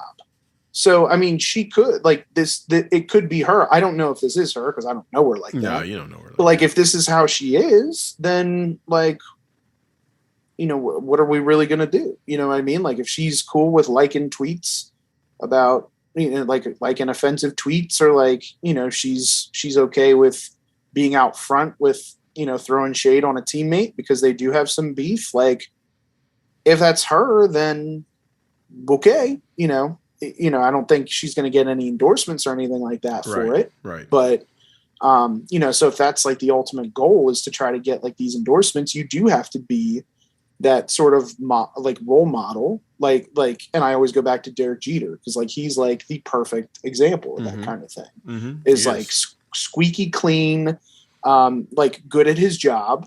He was never the best after sex. Huh? Gift baskets after sex? Who doesn't want a gift basket? Like, how amazing is that? It. That's why no girls didn't come after him. This motherfucker gave me a gift basket. He fucked me. He had dirty edible, and gave me a gift basket. He had edible arrangements day and night, motherfucker. That's all I have to say. Trevor Bauer should have got some gift baskets for this bitch. listen, I know I punched your skull in, but I got you some fruit. Like, goddamn. I got you a Harry and David's popcorn basket. I said sorry for popping you. Fuck. God, that's awful. Oh no, we don't want to help with this. Yeah. But like, but that's what I'm saying is, not every person who's going to be good at their job is necessarily like the role model citizen, but when you're in the public eye like that, when you are an athlete, when you're a celebrity, you almost have to be if you want to go that extra mile to get more famous, or like, the endorsement deals, the adoration, all that kind of stuff. Stars, that's how they get their money. They get their money from endorsements. Well, that's what I'm saying. Like, you don't hear shit about Usain Bolt like that. You know what I mean? No. So like, as long as he's just kind of like even keel, if you're the fastest person in the world and you just kind of like don't do shit in your personal life, or like it's at least not out there, you'll get those endorsements and stuff. You know what I mean? Like, I mean, Christ, Mia Hamm hasn't played soccer for how long now? Is she still getting endorsements? Oh, you know what I mean? Like, she making way more money than But like to the public, like, but here's another example, like Michael Jordan. Other than watching the Last Dance, kind of getting some insight to how he really was, like kind of a dick. Like, to the public eye, he was a perfect role model. Yeah. Had a great comeback story of being cut from his high school basketball team, but perseverance led him to be the greatest basketball player of all time. Pretty clean image otherwise. Got all these endorsements, still getting endorsements way after his career's over. Yep. Like that kind of thing. So, she's young enough that she could turn it around. Will this always be there in the past? Yeah. But we've been able to forgive things, you know what I mean? Like as a society, depending on, what you do for us lately, I guess, you know what I mean?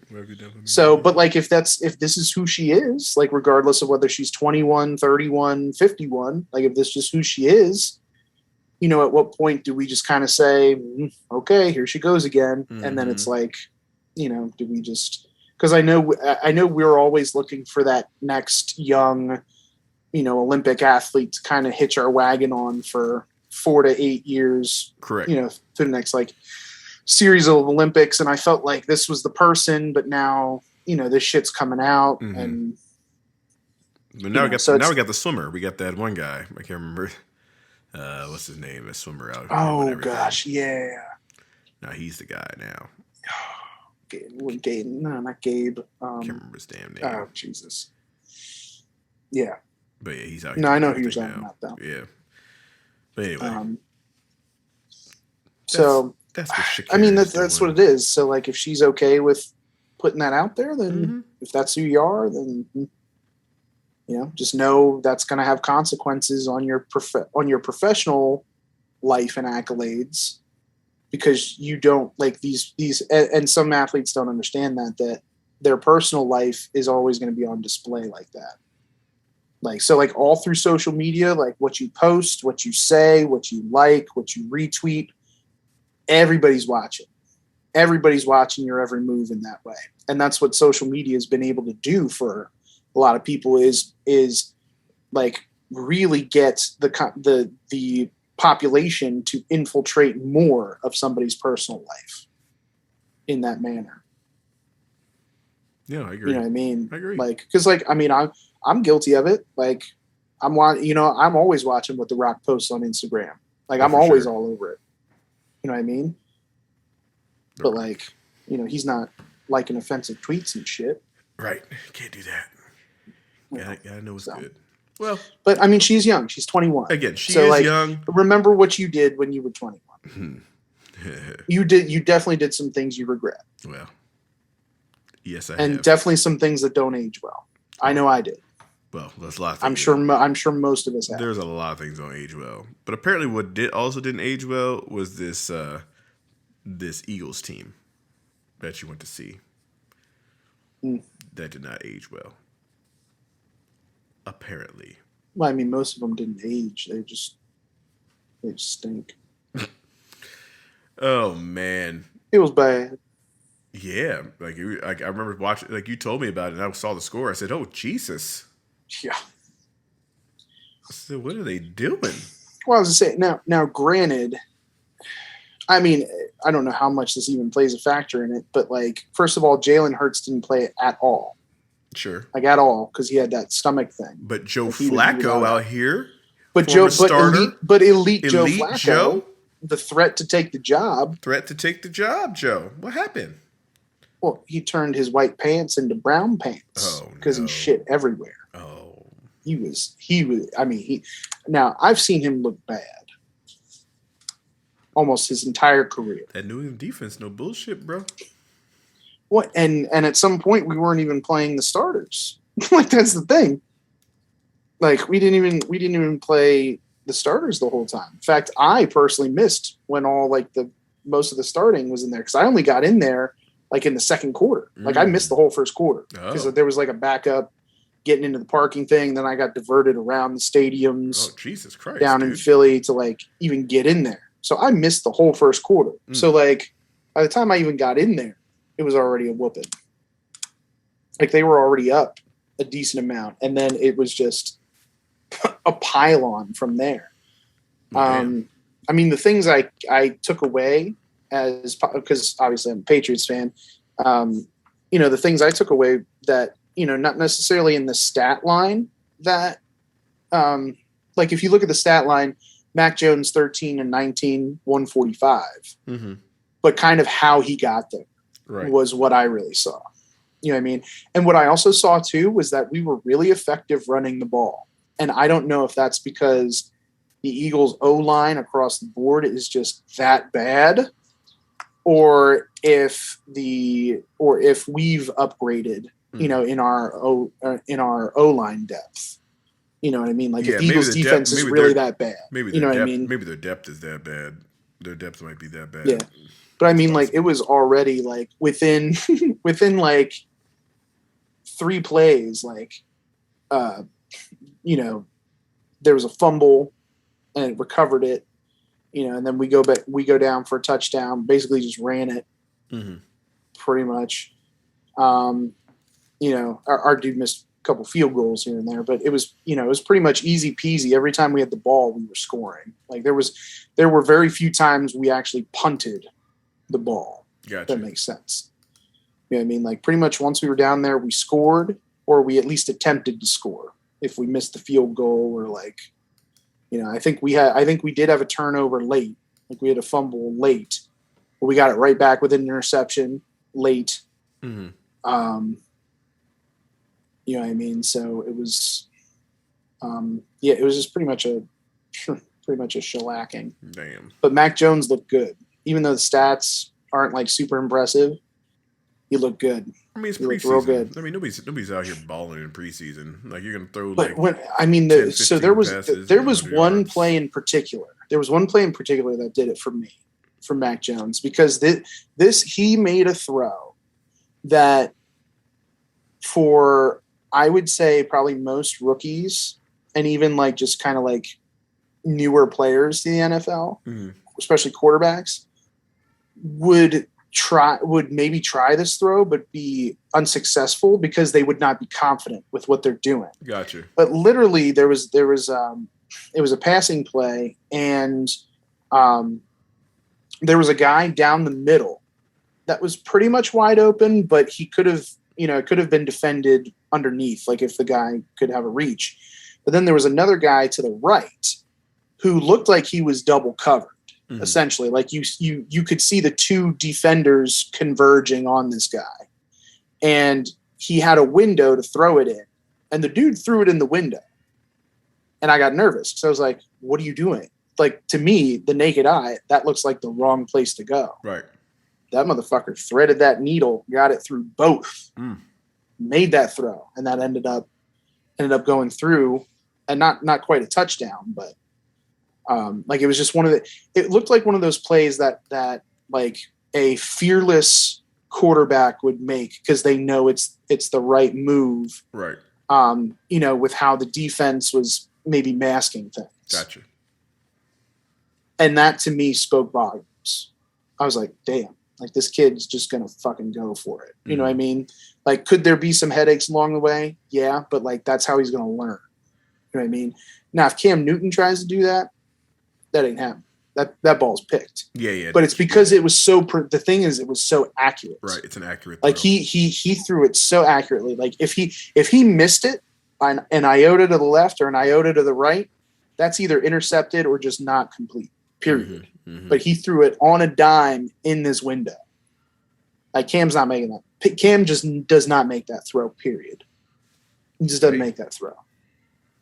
That's and I'm sure that as Belichick is looking at it, he's probably taking that into account. Like, oh, okay, these are the throws that he can make. Cool, like you know what I mean, and he's putting that there. So I mean, it's always good to see him in action. You got to see him in action. It's the only way it works. Meanwhile, the Falcons have not played a starter this entire preseason, not one.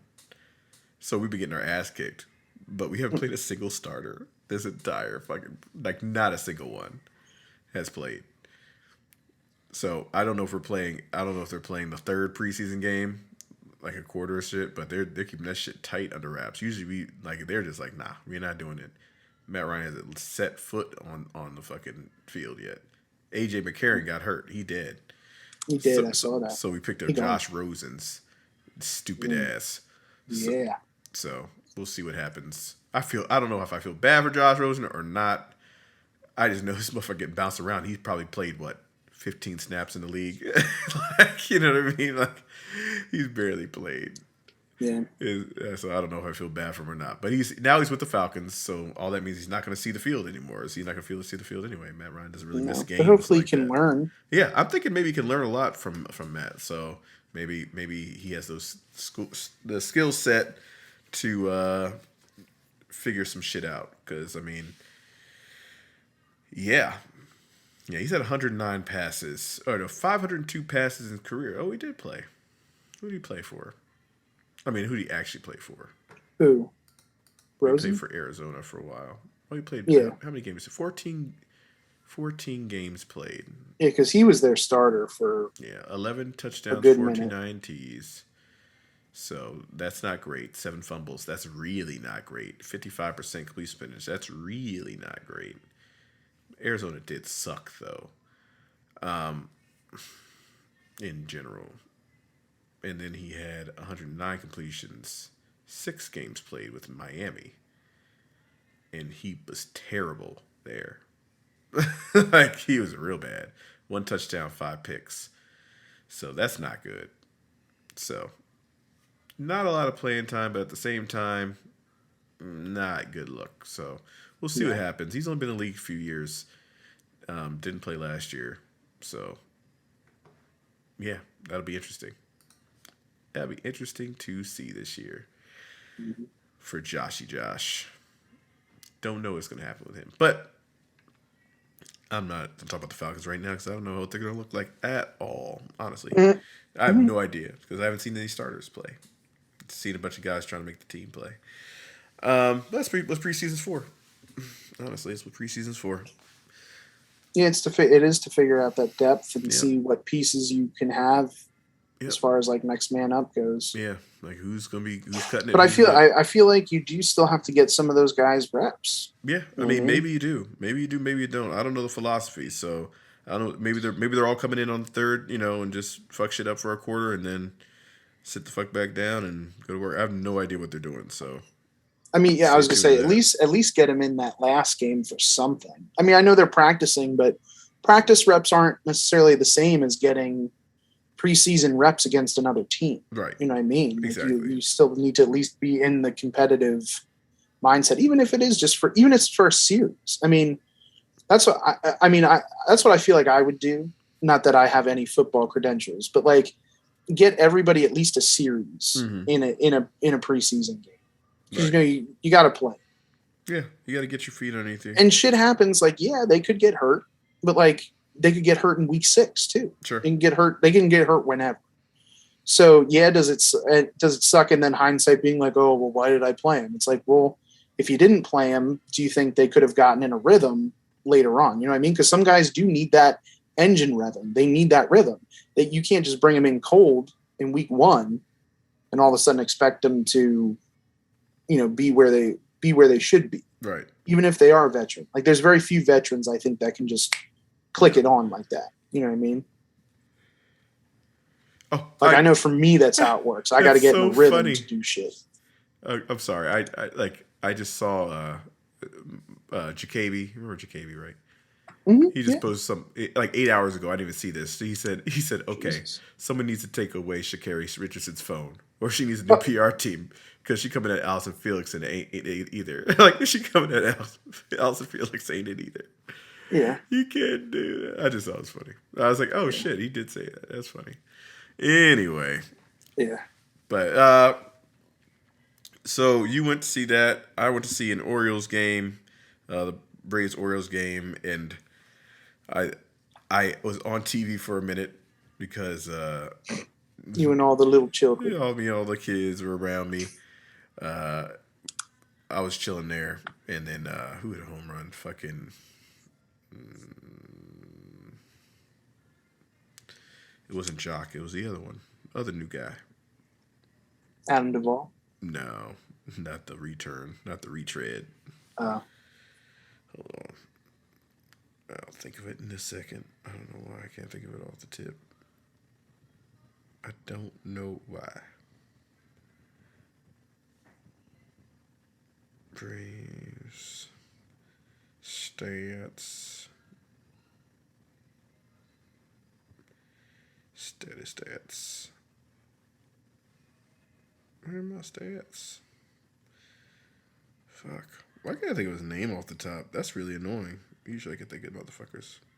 Oh, Phillies lost again. he's talking about Soler. Soler, thank you. Jorge. Phillies lost again. So, yeah, that's fun. That's good for me. But yeah, Soler hit the home run. It was like a wall scraper. I was hoping it had some lift to it. So I'm looking at it. I said, oh, shit. It's over here, right? And I didn't see it right away because it was cloudy. Mm-hmm. And I said, people are gathering. And I look up, I said, oh, there it is. So I was late getting over there anyway.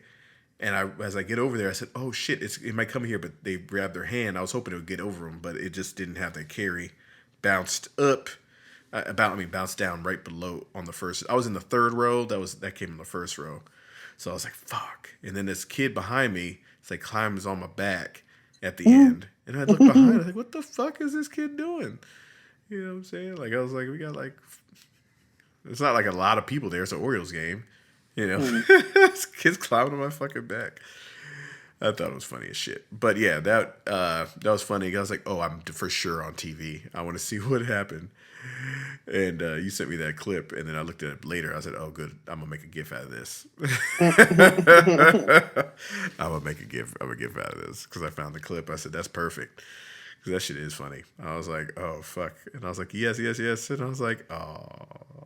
Yeah, because as soon as it hit I guess it hit in the front. Yeah. You were like looking to see if it bounced behind you. You're like, oh, oh. I was like, Jesus, he didn't even know where it is. Nope, no idea. I was like, son of a bitch. It's just like this. It's just you and a swarm of children. Yeah. That's what I thought was funny. Oh, those it's kids. Like you're like the largest kid. You're like, I'm gonna get it. I'm gonna get it. And all the kids are like, yeah. And nobody like catches it. Nobody comes up with it. It just drops down. You're like, oh. No. So I have a confession. And this might not be popular. Okay.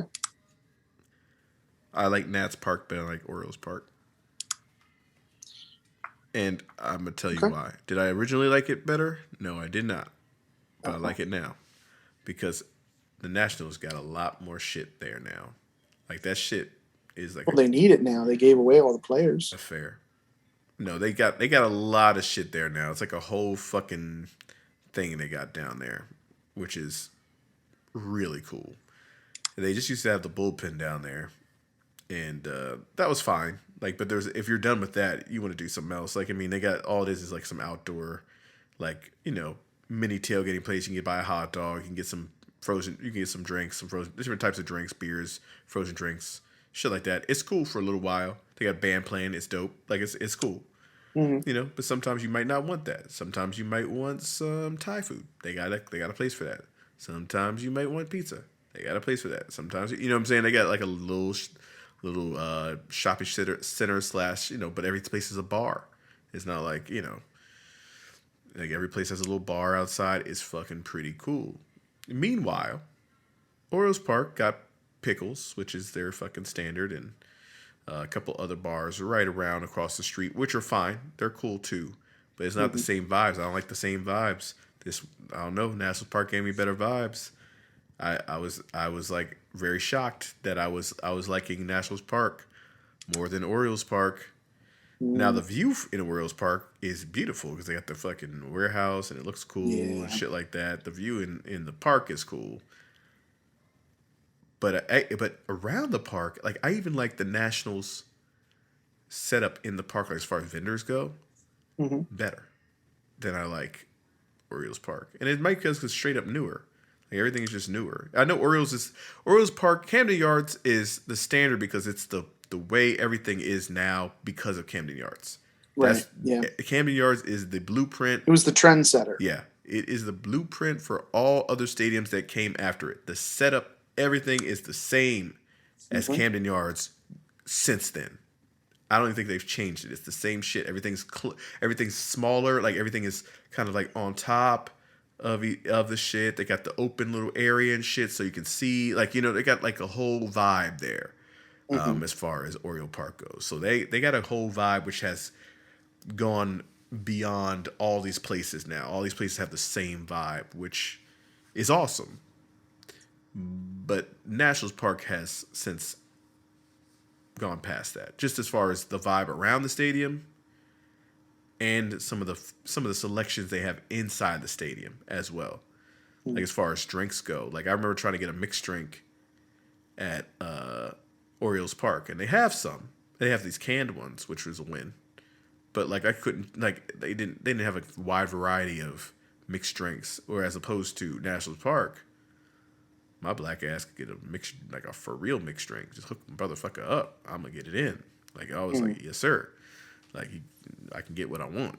Like they have the Shake Shack in there and shit like that. Like, you know what I mean? They got like all these. You could order the shit online. They come, you know what I mean, and you can pick it up. Like they got a whole thing there now, and the shit outside as well. So.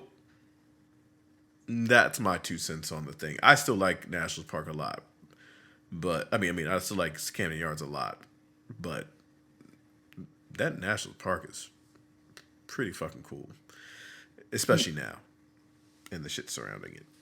So there's that. That's number one. And Max Fried threw a complete game shutout the first game I was there. God damn it, I was all into it. I was like, oh shit, he's throwing a shutout. I knew it already, too. I was like, oh, this motherfucker's on. I don't know if anybody getting hit tonight. Well, who do they have left to hit? That's the thing. That's it. No, the first 3 hitters are good. Everybody else is garbage. Like their first 3 or 4 hitters I mean, they got Soto. are solid. Oh, you're talking about Soto? No, not Soto. Not talking about fucking the Nationals. Nationals got nobody. I'm talking about the Orioles. Oh, I thought you were talking about they did it at the Nationals. No, Park. no. He did it at the Orioles. Park. He did at Orioles Park. Yeah. Oh, yeah. They literally. I mean, that Mullins kid's not bad. I think they have a better. I think they have a better lineup than the Nationals do currently. Okay.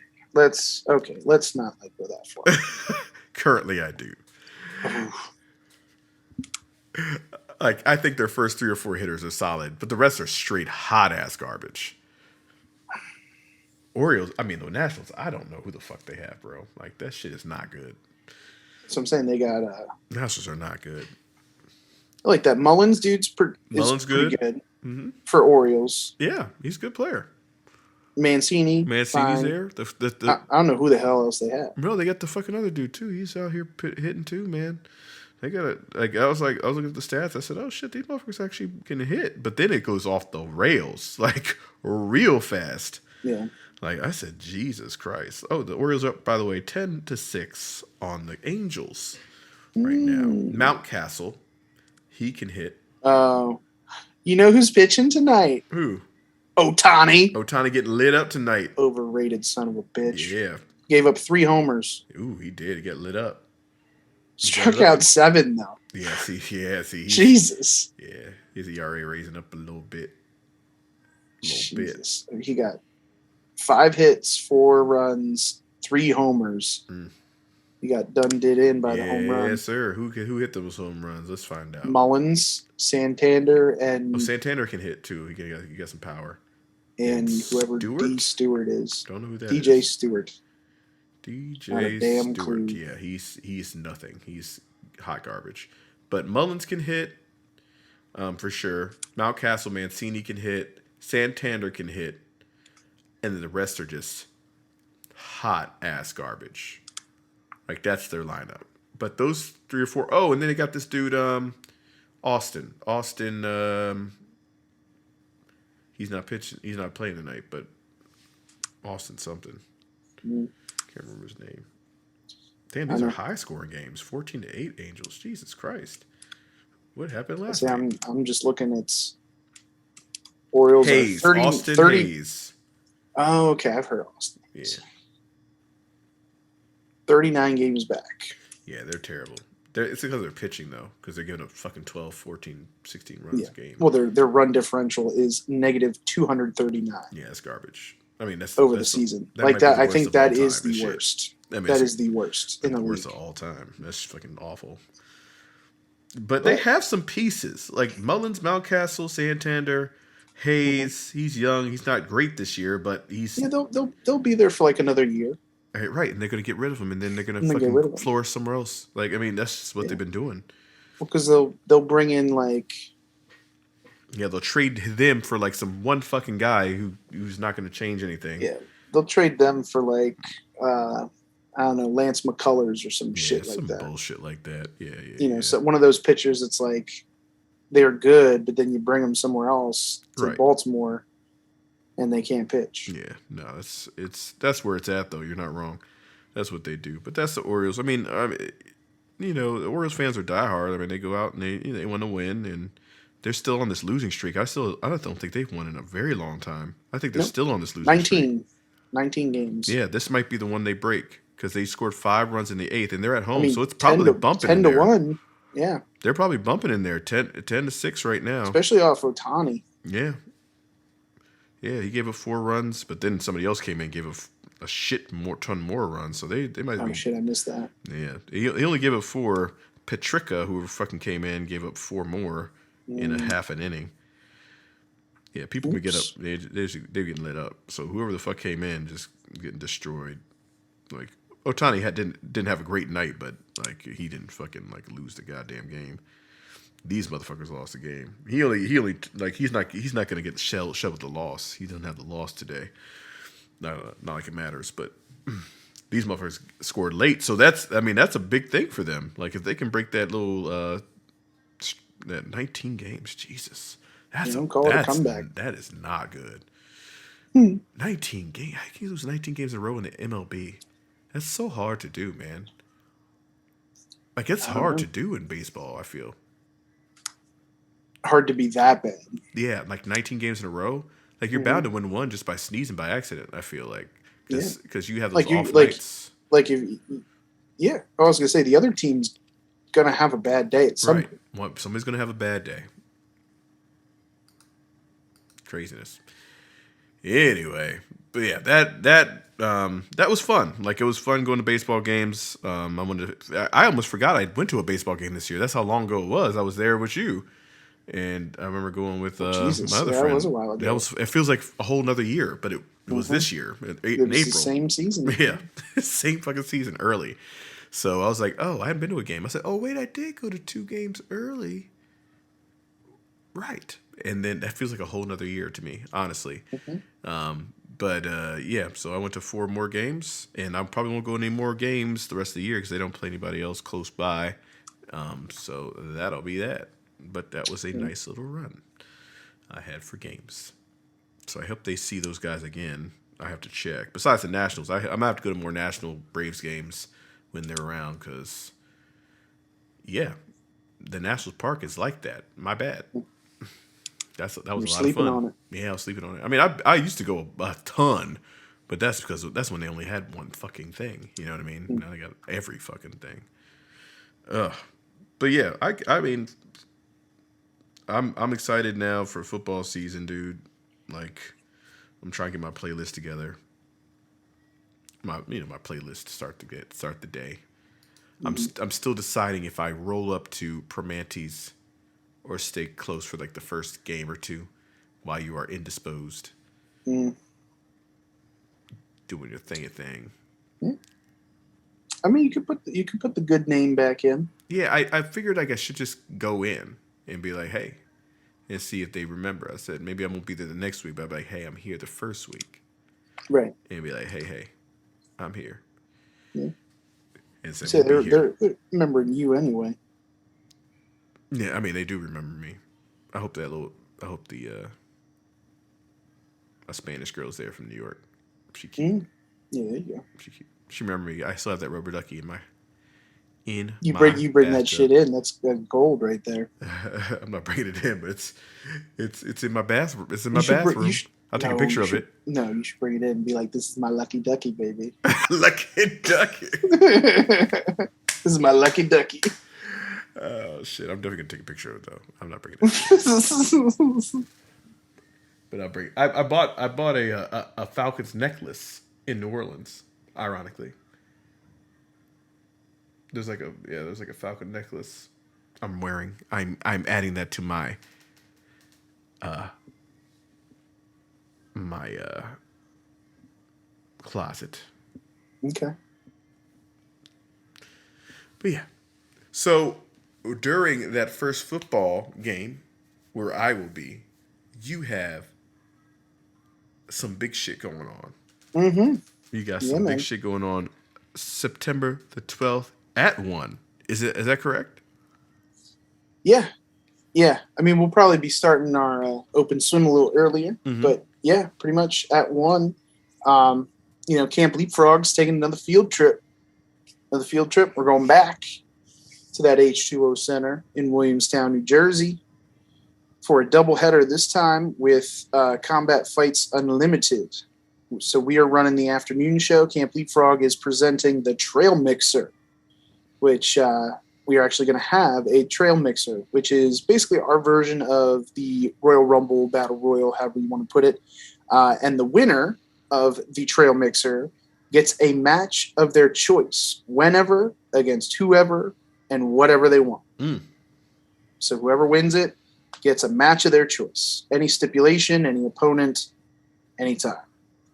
So that should be very interesting, and we're going to start announcing. We've already started announcing people that are going to be in it. We're going to start announcing some other stuff, so stay tuned to our social media for that. But tickets are on sale now.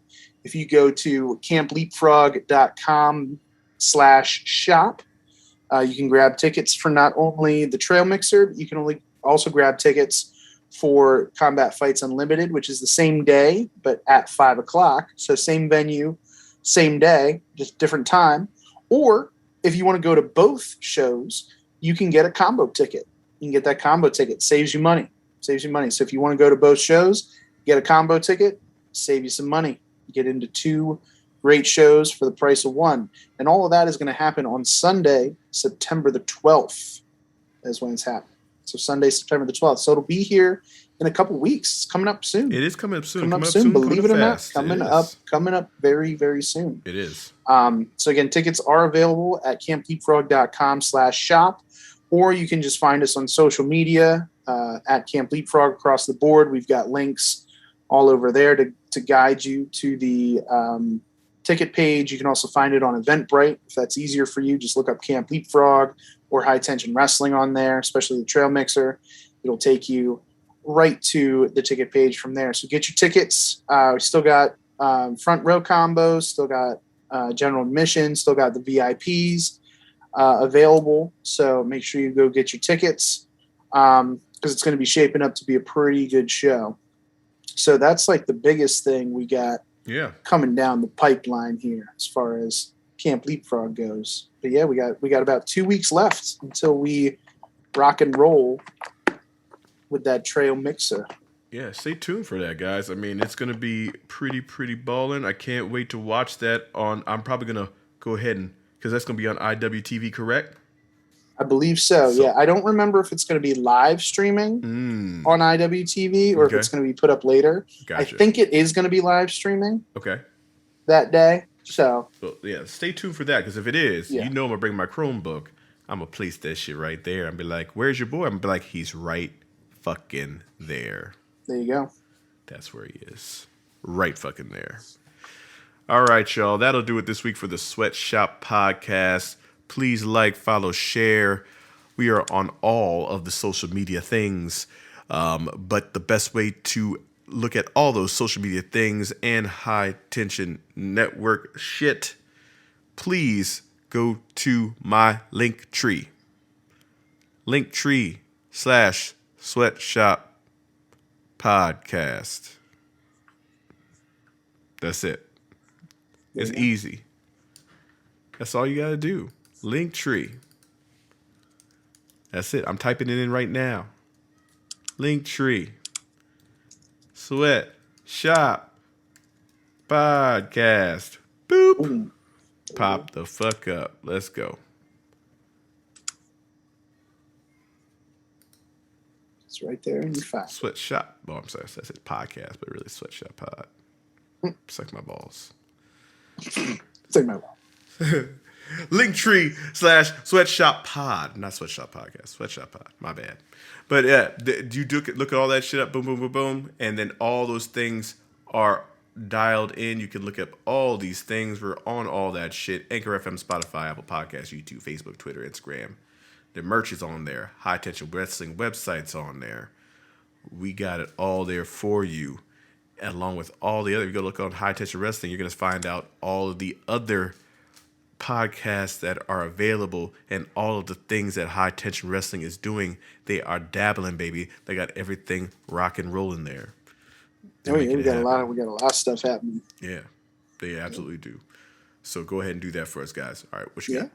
Yeah. So I mean, I'll just piggyback off that too. So if you hit that link tree up and you go to the High Tension Wrestling website, you'll be able to find not only past episodes and all that kind of stuff, the backlog of the Sweatshop Podcast, but you'll also be able to find Moran and Friends, which he keeps on churning out those episodes, man. Mm-hmm. New episodes almost every week. Yep. You know, busiest man in the business over there.